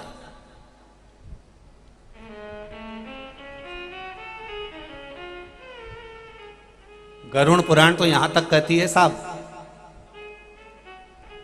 किसी विकलांग को, किसी लूले को, किसी लंगड़े को, किसी अंधे को, किसी बहरे को, किसी ऐसे व्यक्ति को देखकर यदि हंसा जाए तो शिव महापुराण की कथा कहती है कि अगला जन्म हमारा वही की वही होता है जो इसको मिला हुआ है। और ना हो विश्वास तो ये महाभारत के चरित्र को देख लो कि एक सुंदर युवराज राजा मृगा करने के लिए गया और सामने उसको देखा उसने कि बहुत से बदक हैं, बड़ा सुंदर बदक है। तो राजा ने कहा इस बदक के बच्चों को पकड़ कर लाओ, और बदक के बच्चों को पकड़ने गए तो बदक ने आक्रमण कर दिया, बच्चों को पकड़ने नहीं दिया। युवराज ने कहा कि बदक पकड़ के नहीं लाए बच्चे, इन बदक के बच्चे क्यों नहीं पकड़े, इन बदक के बच्चों को पकड़ के लाओ। कहा साहब कोई बड़ा बदक है ना, उसका पिता, उसकी मां, वो आक्रमण कर रही है, तो एक काम करो ना, पहले बड़े बदक को पकड़ो। तो बड़े बदक को पकड़ा, और बड़े बदक को पकड़ने के बाद राजा ने पूछा अब इसका क्या करा जाए, अगर ये इसके बच्चों को पकड़ता हुआ देखेगा तो फिर आक्रमण करेगा, तो क्या करा जाए, इसको इसके बच्चे नहीं दिखना चाहिए। तो राजा युवराज कहता है बमूल का कांटा तोड़कर लाओ, इसको दिखना ही बंद कर देता हूं। और बमूल का कांटा तोड़कर लेकर आए और वह बदक की आंखों को फोड़ दिया, रक्त निकलने लगा, उसके बच्चों को युवराज ने पकड़ लिया। मसला दुखी हुआ, बदक तो मर गया, पर राजा तूने जिसकी आंख फोड़ी थी अब तू भी अपनी दशा के लिए तैयार हो जा। वही युवराज महाभारत का धृतराष्ट्र बना है, वही युवराज। कर्म की गति बड़ी विचित्र है, भोगना तो पड़ता, कर्म करो ये भोगना है। मीरा तुम मुझे देखकर रो रहे? अब नहीं रोऊंगी गुरुजी, अब मैं मुझे एक बड़ोरे अभिमान की गुरु मेरो समर्थ है, अब रोना खत्म। अब दुनिया भले उंगली उठाए, दुनिया भले पक्षपात करे, दुनिया भले कहे कि ये ब्राह्मण, ये क्षत्रिय, ये वैश्य, ये शूद्र है, दुनिया भले कहे, अब नहीं रोऊंगी मैं। और मीराबाई रोना बंद। गुरु रविदास जी ने मीरा को एक ज्ञान बड़ा प्रबल दिया था। मैं मंदसौर वालों से भी कहूँगा कि मीराबाई के इस ज्ञान को अपनी बुद्धि में बिठा कर रखना। जो रविदास चर्मकार थे, उन्होंने मीराबाई को जो ज्ञान दिया था, वो ज्ञान पूरा मंदसौर क्या पूरा विश्व अपनी बुद्धि में बिठा कर रखे कि महाराज मीराबाई से चर्मकार रविदास जी ने कहा था कि मीरा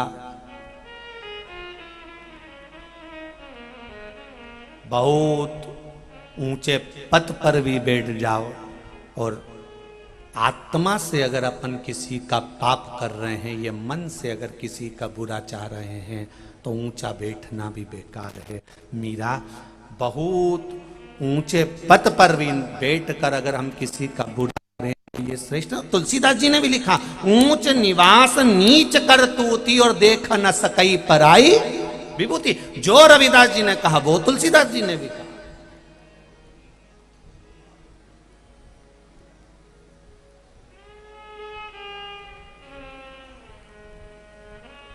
एक पत्र अरुण जी श्रीवास्तव, मंदसौर से हैं,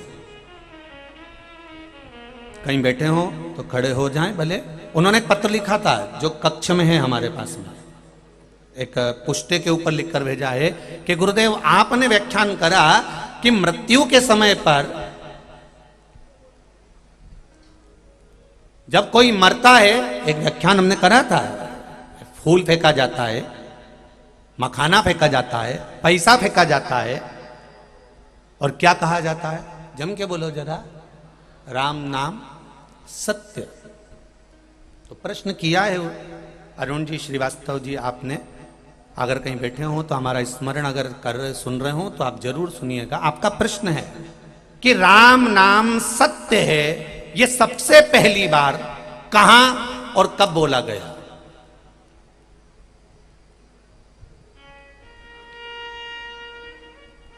प्रश्न बहुत अच्छा है अरुण जी, आपको नमन करता हूं, मैं आपके प्रश्न को नमन करता हूं, बहुत सुंदर प्रश्न किया। ये सनातन धर्मियों को मालूम पड़ना चाहिए कि राम नाम सत्य पहली बार कब बोला गया था। ये सनातन धर्मियों को मालूम होना चाहिए कि राम नाम सत्य क्यों उच्चारा जाता है, राम नाम सत्य क्यों कहा जाता है, राम नाम सत्य का स्मरण पहली बार कब करा गया था?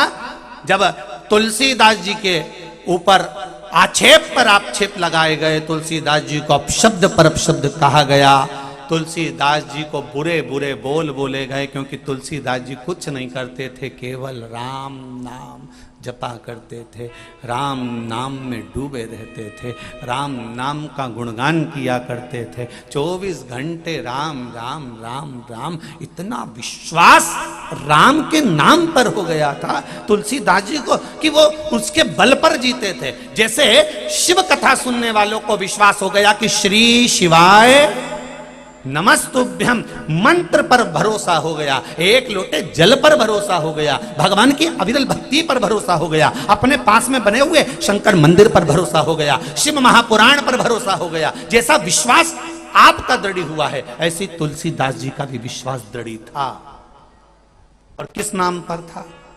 जम के बोलो जरा, राम नाम, राम राम राम राम राम। विद्वानों ने कह दिया कुछ नहीं रखा राम नाम में। क्या रखा है राम में? ना वेद जानता है, ना पुराण जानता है, ना कोई शास्त्र पढ़े इसने, गंवार की गंवार है, कुछ भी नहीं आता इसको। हाँ, ब्राह्मण भले है पर ना इसको वेद आता है, ना शास्त्र आता है, ना इसको ज्ञान है, ना इसको संस्कृत आए, ना कुछ बोलना आए, इसमें ज्ञान कुछ भी नहीं है, शून्य है, ये गंवार है। इसलिए रामचरितमानस में तुलसीदास जी ने लिखते समय कह दिया था कि मुझे कुछ नहीं आता, मेरी बुद्धि से मैं गवाह, मुझे कुछ नहीं आएगा। विद्वानों ने कहा इसको ना वेद आता है ना पुराण आता, बस ब्राह्मण के घर में जन्म ले लिया, ना वेद जाने, ना पुराण जाने, ना शब्द जाने, ना शास्त्र जाने, केवल राम राम राम राम जपने से कुछ होता है? गांव के लोगों ने विरोध करा और विरोध कर कर गांव के लोगों ने, विद्वज्जन ने उसको गांव से बाहर निकाल दिया। तुलसीदास जी की आंखों में जल था। गांव के बाहर अपने 4 बांस के टुकड़ों को उठाकर और एक चटाई को उठाकर तुलसीदास जी गांव के बाहर अपनी कुटिया बनाकर रहने लगे, अपनी कुटिया बनाकर। और जब गांव के बाहर एक कुटिया बनाकर, गांव के बाहर एक छोटी सी कुटिया बनाकर तुलसीदास जी रह रहे हैं, छोटी सी कुटिया बनाकर।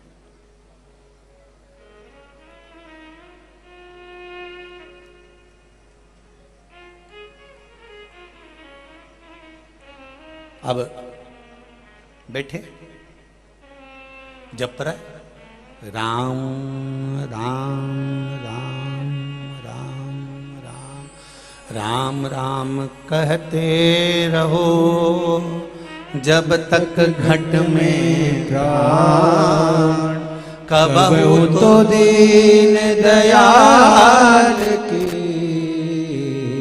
भनक पड़ेगी। विश्वास इसी को कहते हैं जी, भरोसा इसको कहते हैं बहन। तुलसीदास जी बैठे थे, सामने कोई नव युवक और नव यौवना दुल्हन दोनों आए और घर गए, और क्या देखा तुलसीदास जी ने, उनकी अभी शादी हुई थी और उसमें पति मर गया, पति मर गया। पति मरा। आप भी अपने परिवार वालों को जरूर सुनाना कि सबसे पहला राम नाम सत्य कब निकला था। पति मर गया, पत्नी रो पड़ी, बिलख पड़ी, आरती की तैयारी हो गई, ले जाने लगे बांध कर। तुलसीदास जी गए थे नहाने के लिए। पहले सती प्रथा चलती थी। कौन सी प्रथा? सती प्रथा। पति अर्थी पर जाता था और उसकी धर्म पत्नी लुगड़ा पहनकर, चुंदड़ी पहनकर, हाथ मौली से बांधकर, हाथ जोड़कर पति की अर्थी के पीछे पीछे जाती थी। पति को चिता पर जब लेटाया जाता था तो पत्नी उस चिता पर लेट बैठती थी और पति के शीश को अपनी गोदी में रखकर सती हो जाती थी। आज उसके पति को ले जाया जा रहा है और वो नारी पीछे पीछे जा रही है और लोग चले जा रहे हैं लेकर। कई परिवार वाले रो रहे थे, वो नारी भी रो रही थी। सामने से आ रहे थे तुलसीदास। इस नारी के मन में आ गया कि भले गांव के लोग इसको ढोंगी बोलते हो, अपशब्द कहते हो, ताना देते हो, गाली देते हो, गांव से निकाल दिया, लोग कुछ भी कहते हो, पर है तो ब्राह्मण, ब्राह्मण तो है ना। एक काम करती हूं, इस ब्राह्मण के चरणों को अपने प्राण त्यागने से पहले, जब मैं अपने पति के लिए सती हो रही हूं, तो ब्राह्मण को प्रणाम करने में क्या जाता है, इसको प्रणाम करना।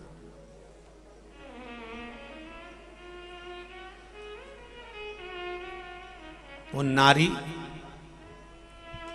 प्रणाम करने तुलसीदास जी के पास गई। तुलसीदास जी ने आशीर्वाद दे दिया, अखंड सौभाग्यवती भव, अखंड सौभाग्यवती भव। अब तो जितने गांव के लोग थे, जितने विद्वत जन थे, सब उखड़ गए। बताओ इस अंधे को ये नहीं दिख रहा किसका पति मर गया? ये वेद पढ़े, ये शास्त्र पढ़ा है, राम राम राम राम करता रहता है। तू भी झूठा, तेरा राम भी झूठा। देख उसका पति मरा हुआ पड़ा है अर्थी पर, तू भी झूठा, तेरा राम भी झूठा। तुलसीदास जी मुस्कुरा कर कहते हैं, भैया विद्वज्जन, गांव के लोगों से निवेदन है, मुझे झूठा कह लो, मुझे गालियां दे लो, चलेगा, पर मेरे राम को झूठा मत कहो। अरे झूठा है तेरा राम और तू भी झूठा है। अंधा हो गया, दिखता नहीं उसका पति मर गया, अर्थी पर बंधा हुआ है, मर गया वो। ये सती होने जा रही है पीछे पीछे, और तू उसको आशीर्वाद दे रहा अखंड सौभाग्यवती होने का। अगर वेद पढ़े होते, शास्त्र पढ़ा होता तो तुझे ज्ञात होता। मूर्खों जैसी बात करता है तू, तो विद्वान नहीं है। भैया मुझे कुछ भी कहो, पर मेरे राम को झूठा, तेरा राम भी झूठा है और तू भी झूठा है। उसने कहा अगर मेरा राम झूठा है तो आप एक निवेदन स्वीकार करो, 2 क्षण के लिए इस अर्थी को नीचे रख दो। 2 क्षण के लिए गांव के लोगों ने अर्थी नीचे रखी। तुलसीदास जी उस अर्थी के पास बैठे और राम राम राम राम कहना प्रारंभ करा। राम राम कहना जो प्रारंभ करा तो मुर्दा उठकर बैठ गया, मुर्दा उठकर बैठ गया। तब गांव के लोगों ने और विद्वानों ने कहा, आज समझ में आया कि राम नाम सत्य है। अभी तक तुलसीदास भी झूठे थे और राम का नाम भी झूठा था, पर आज दिख गया कि राम नाम सत्य है। इसीलिए मुर्दे को ले जाते समय बेलपत्री के पेड़ के नीचे थोड़ी देर रोका जाता है, क्योंकि लोगों को ये आज भी लगता है कि तुलसीदास जी ने उस मुर्दे को नीचे रखकर जगा दिया था। तो हो सकता है अभी भी मौका है, शमशान में ले जाने से पहले, उसको चिता पे लेटाने से पहले एक जगह पर नीचे उतार दो। हो सकता है कहीं का संत आ जाए, महात्मा आ जाए और राम राम कहकर इसको जगा दे। इसलिए आज भी नियम है मुर्दे को रखने का। ये तुलसीदास झूठा था, ये राम नाम झूठा था, पर राम नाम सत्य का प्रमाण दे दिया। तब लोगों ने उस दिन से प्रारंभ कर दिया, राम नाम सत्य है और वो सत्य सत्य है, इसलिए संसार चल रहा है। आज भी कई लोग कहते हैं संसार बड़ा बुरा है, हम कहते काहे को बुरा है? संसार के बराबर कुछ हुआ? कितना जोरदार है, इससे जोरदार कोई संसार नहीं होगा। कोई कहे कि नी साहब सतयुग अच्छा था, नी साहब त्रेता अच्छा था, नी साहब द्वापर अच्छा था। तो उस समय पर राक्षस नहीं थे क्या? सतयुग में कितना राक्षस था, हिरण्याक्ष हिरण्यकशिपु, कितना अंधकासुर ने ये न वो, कितना बड़ा। उसमें भी रावण था, कुंभकर्ण था, मेघनाथ, अक्षय, कितने भरे पड़े हुए थे। देखो रामायण में एक से बढ़कर एक मिलेंगे। तो द्वापर में नहीं थे क्या? कंस, पूतना, कितना तृणावत, अगासुर, बकासुर, कितना पड़ा हुआ है, ढेर सारा। तो कलयुग, तो क्या कलयुग तो फिर भी ठीक है, इतने राक्षस नहीं है अभी भी, और थोड़े बहुत हैं तो वो चलेगा। और ये अच्छी क्वालिटी के नहीं है, कोई टेंशन वाली बात नहीं। उस समय क्वालिटी के इनको प्रमाण पत्र मिलता था कि ये कंस है, राक्षस है। रावण को प्रमाण पत्र मिला था कि ये राक्षस है, मेघनाथ को मिला था कि राक्षस का पुत्र है। पर आज के जमाने में राक्षस को प्रमाण पत्र नहीं मिलता, इसलिए पहचान नहीं हो पाती कि ये राक्षस है कि नहीं, इसके साथ पार्टनरशिप करूं कि नहीं करूं, इसके साथ मैं काम करूं कि नहीं करूं। जब ये तुम्हारे साथ गलत करता है तब समझ में आता है राक्षस ने हमारा पूरा निपटा ही दिया। तब समझ में आया। तो अब उसको प्रमाण पत्र तुम्हारी ओर से मिला कि ये राक्षस है, इन्हें हमारे साथ पार्टनरशिप करी थी और ये आधे से ज्यादा हमारा सामान, हमारी प्रॉपर्टी सब निपटा ही गया और मुझे रोड पे लाके छोड़ दिया। तब समझ में आया कि ये प्रमाण पत्र अब मिला इसको।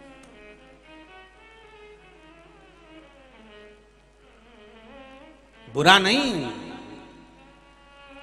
ये कलयुग बुरा नहीं है। कलयुग के बराबर तो कोई सा युग भी नहीं हुआ कि भगवान का भजन करो। कलयुग केवल नाम आधारा और सुमर सुमर नर उतरहि पारा।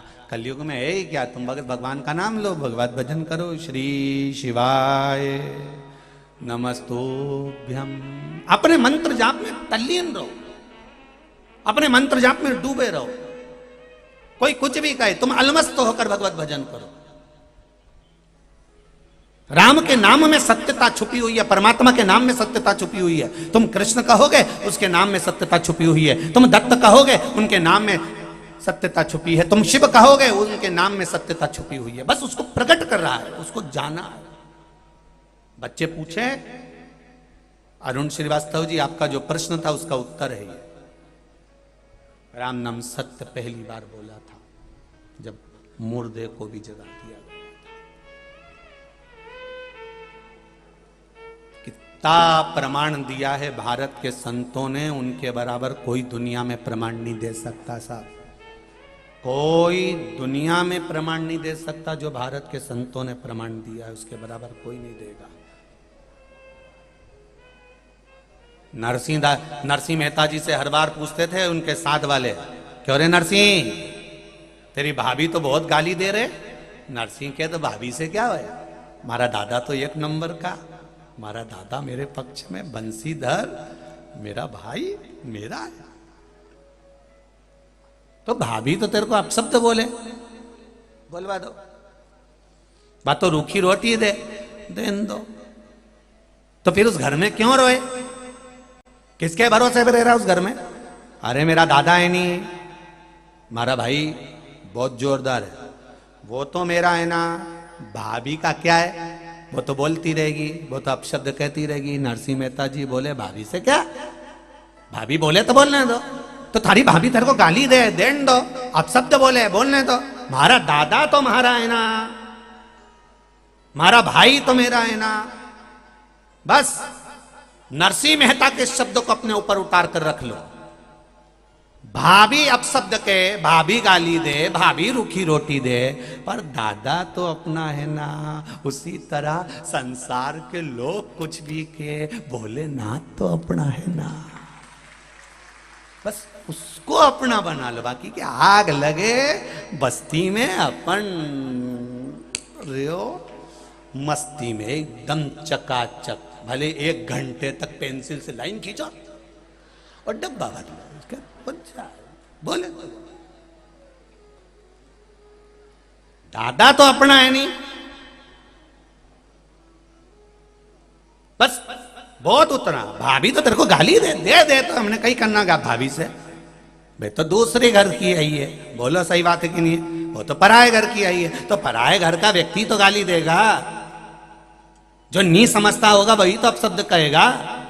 तो तारी भाभी तेरे को रूखी रोटी दे भले दे, अपने कई मतलब नहीं, दादा तो अपना है नहीं, बस दादा अपना होना चाहिए, हमारा भाई मेरा अपना है। उसी तरह संसार कुछ भी कहे, मेरा भोलेनाथ तो मेरा अपना है, बस वो अपना बना रहेगा तो संसार कहीं पर भी जाए कोई मतलब।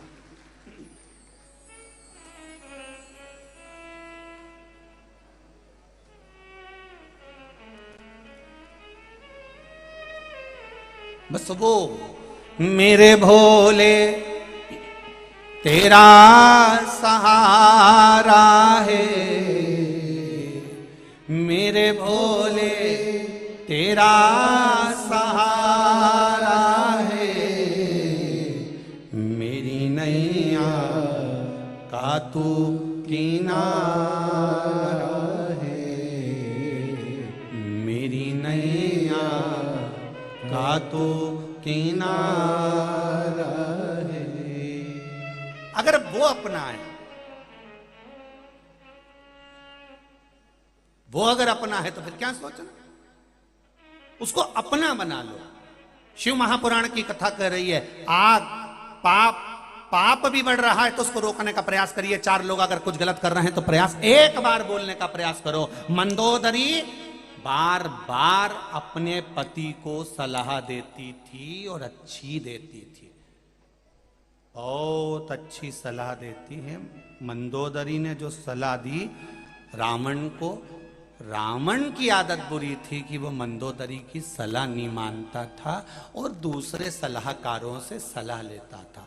हम इस व्यासपीठ से एक बात कहना चाहेंगे, आप अपनी जिंदगी में जब आगे बढ़ रहे हो तो एक निवेदन है कि अच्छा सलाहकार रखो। सलाहकार अगर अच्छा होगा तो तुमको तुम्हारे लक्ष्य तक पहुंचा देगा। तुम कई राजनीति के गुण तत्व को देखना, कई राजनीति के लोगों को देखना, इनके पास में सलाहकार अच्छे नहीं होते, इसलिए ये धीरे धीरे धीरे धीरे डब्बा गोल हो जाता है। इनके सलाहकार अच्छे हो तो ये आगे बढ़ सकते। अब रावण का सलाहकार देखिए कैसा रहा। मंदोदरी सलाह दे रही है, नहीं लिया।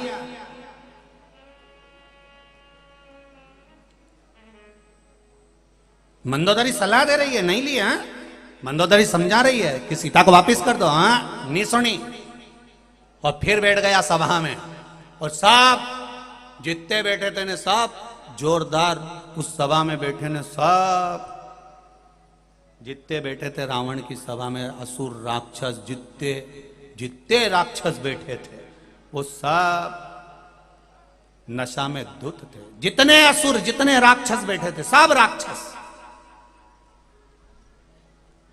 और रावण उनसे सलाह मांग रहा, मेरे सलाहकारों,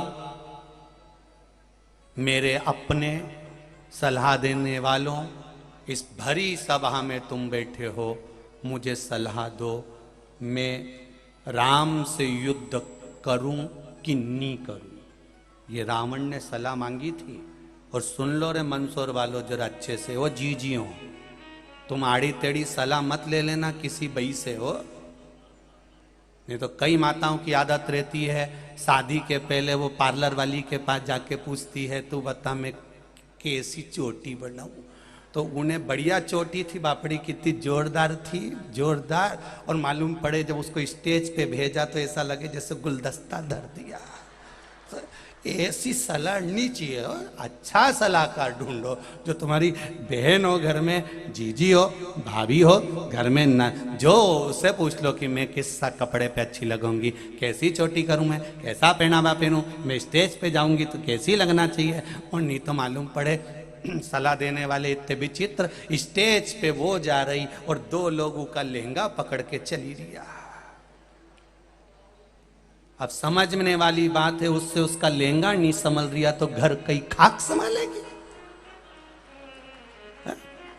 अब वो स्टेज पे जा रही माला लेकर, दो लोगों का लहंगा पकड़ के चल रहा है, वो ऐसी चल रही जैसे पुतली बाई। पुतली भाई है? जब उससे उसका लहंगा नहीं संभल दिया तो घर क्या खाक संभालेगी?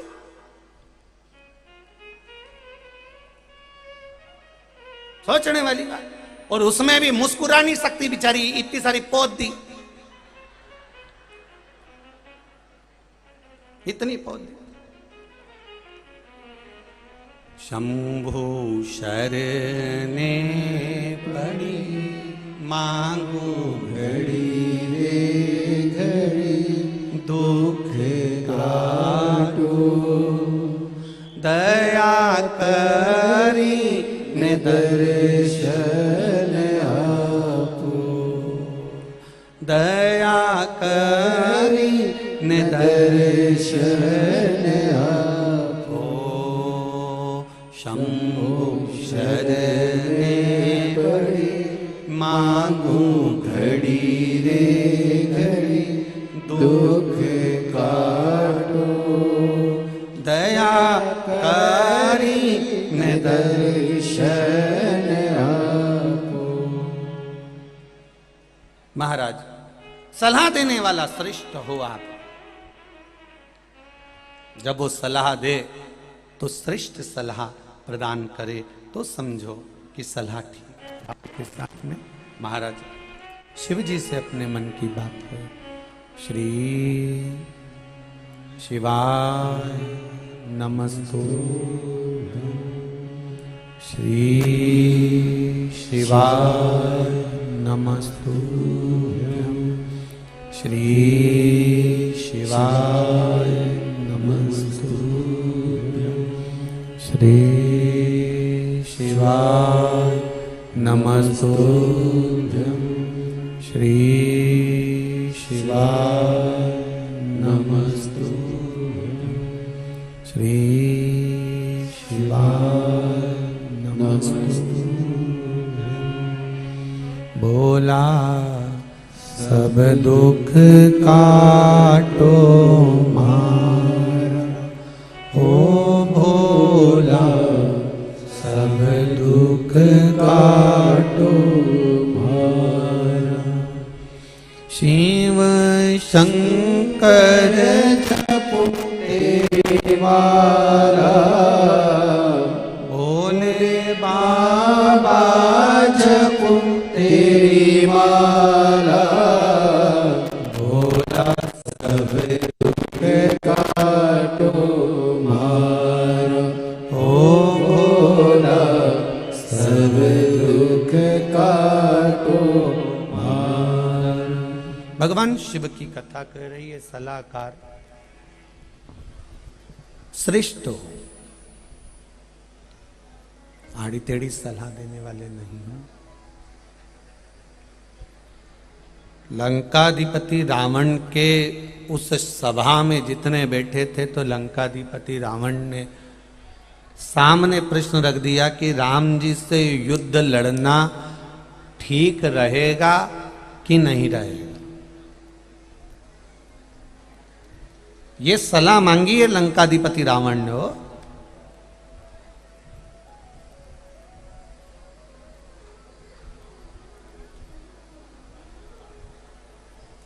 और सारे जितने बैठे थे नहीं।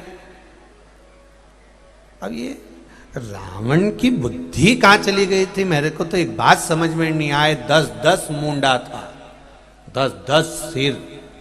उसके बाद बुद्धि देखिए कहां गई कि वो सलाह भी किन से ले रिया है, जो नशे में धूत है। उन राक्षसों से, उन असुरों से सलाह मांगी जा रही है।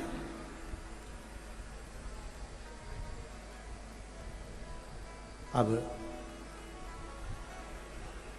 बोलो रे बोलो।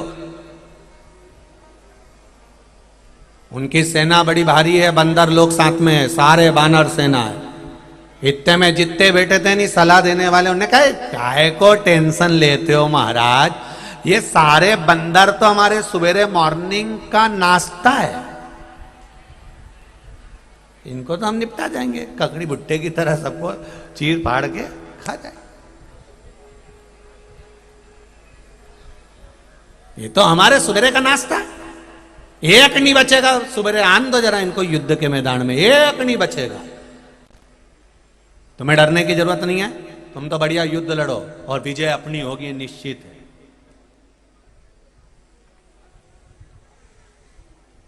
आपको टेंशन लेने की जरूरत नहीं है, विजय निश्चित होगी, ये पक्का है।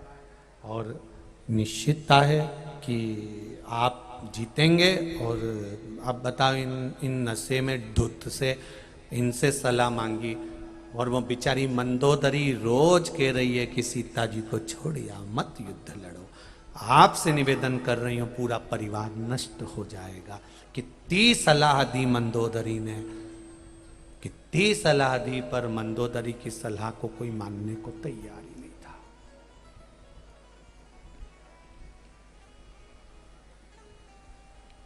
अब एक सलाह रावण ने मांगी और एक सलाह राम जी ने मांगी। कब?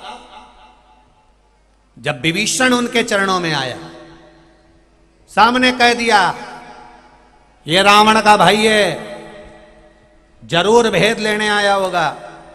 और ऐसी घड़ी में जब युद्ध चालू हो रहा है और उस समय पर एक दुश्मन का भाई आकर बैठ जाए, दुश्मन का भाई तुम्हारे पास में आ जाए, तो जरा विचार करिए।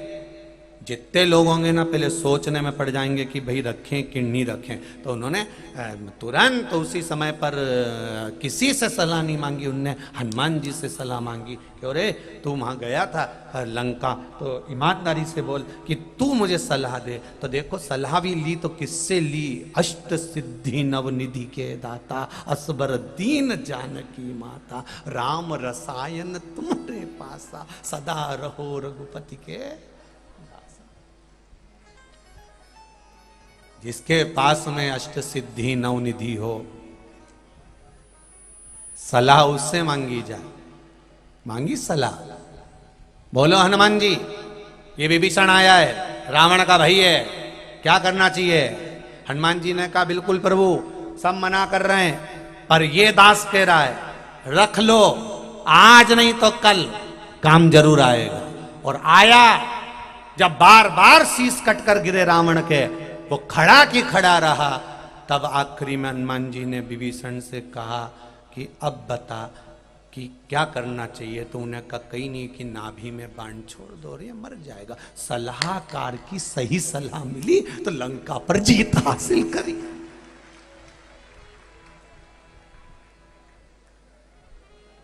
कितने जोरदार सलाहकार, और कई कम सलाहकार बक्से बन जाए, ये कोई कम सलाहकार। अब फिर सलाह एक जगह और राम जी ने सलाह मांगी थी। कब? जब समुद्र को सुखाने की बारी आ गई, ये तो मानने को तैयार नहीं है, उठाया धनुष। तब जामवंत से सलाह मांगी है, जामवंत तुम बताओ ये समुद्र का क्या करें, युद्ध करें इससे? छोड़ दूं एक बाण, अभी सुखा देता हूं, 2 मिनट में सब नष्ट हो जाएगा। तब जामवंत ने कहा नहीं नाथ, नहीं नहीं, हाथ जोड़कर बैठिए, प्रार्थना करिए। जो आनंद झुकने में है वो आनंद कहीं नहीं मिलेगा। आप तो मार दोगे, समुद्र को सुखा दोगे, पर इसमें जो जीव जंतु रहते हैं तड़प तड़प के मर जाएंगे। आप कृपालु दयालु हो, कहाँ इससे झगड़ा करने चलने मूर्खों से? छोटी छोटी बात में कई झगड़ा करने जाओ इनसे, इसलिए हाथ जोड़ के बैठ जाओ। तो उन्होंने हाथ जोड़ लिया, हाथ जोड़ा। तब समुद्र को लगा कि नहीं साहब, इतना विनम्र तो कोई नहीं मिल सकता जितनी विनम्रता दिखी है। तो हाथ जोड़ के बैठा है, तो समुद्र ने भी कह दिया अब रास्ता दे देता हूं, नल नील पत्थर छोड़ेंगे और ये तैरते जाएंगे और तुम पार उतर जाओ। सलाहकार अच्छा होगा तो मंजिल तक पहुंच जाओ। और आज के जमाने में जितने भी सलाहकार मिलते हैं सब जोरदार मिलते हैं। कौन? उसने ऐसा बोला छोड़ दे मत, मैं भी थारे साथ, और ले 2-4 को साथ, अब भी चल हमारे साथ गाड़ी पे बैठ के, अब भी निपटा के आए, देख तू अब भी। और गए और उनने उपद्रव मचाना चालू कर दिया, ने तोड़ फोड़ करी, ने उके 2-4 मार भी दिया, ने मुंडा से खून भी बहने लगा। ने इन सलाहकारों के कहने में आ गया बेचारा, ने 2-4 5-10 मिनट का गुस्सा करा और सलाहकार के कहने में आके बाकी का सब तो मोटरसाइकिल से भगी गया और ने ई के थाने में पटकी दिया। अब 10 साल नहीं निकल पाया वो 10 मिनट के गुस्से के चक्कर में। सलाहकार ठीक होना चाहिए। मेरा माताओं से निवेदन है, बहुओं से निवेदन है, बेटियों से निवेदन है, तुम्हें जो सलाह दे रहा है वो श्रेष्ठ होना चाहिए। एक पत्र आया है, पत्र तो बहुत सारे हैं पर पत्रों में भी पत्र देखिए।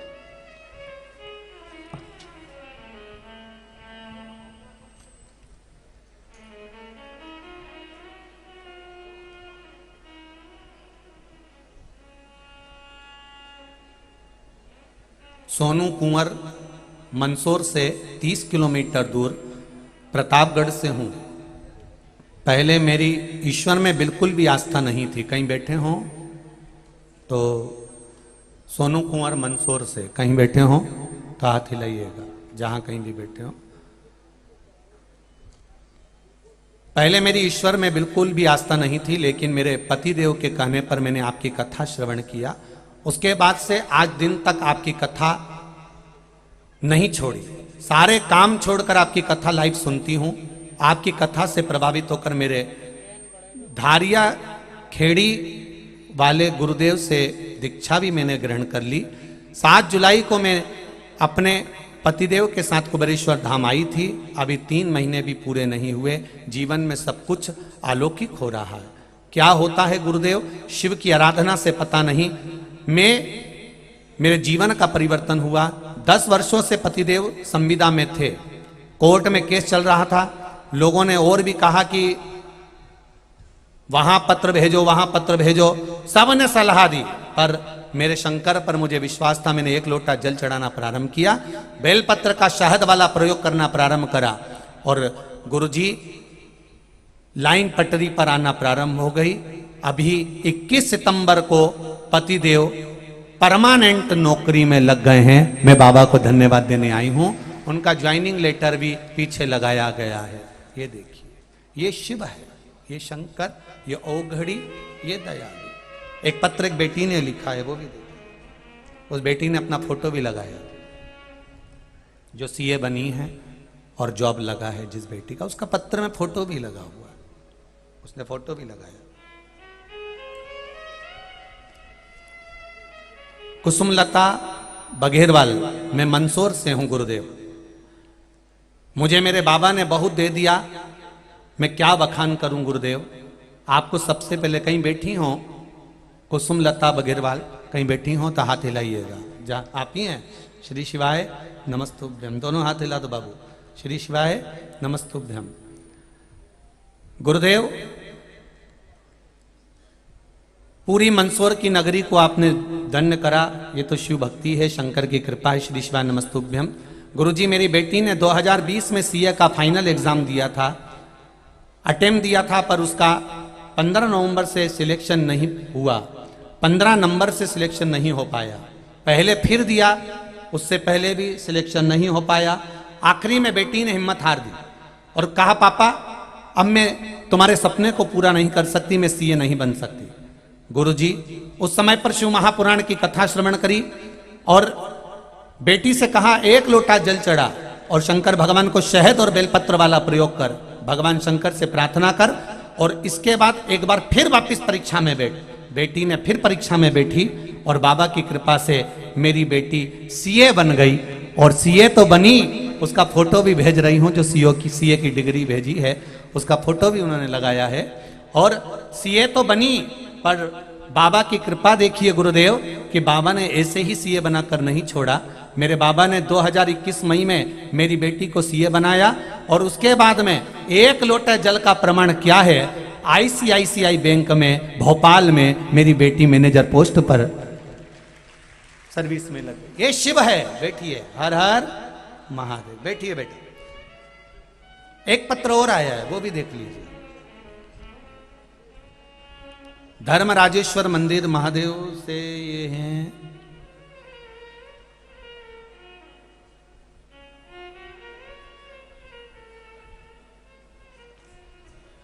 आशुतोष नाम क्या लिखा है?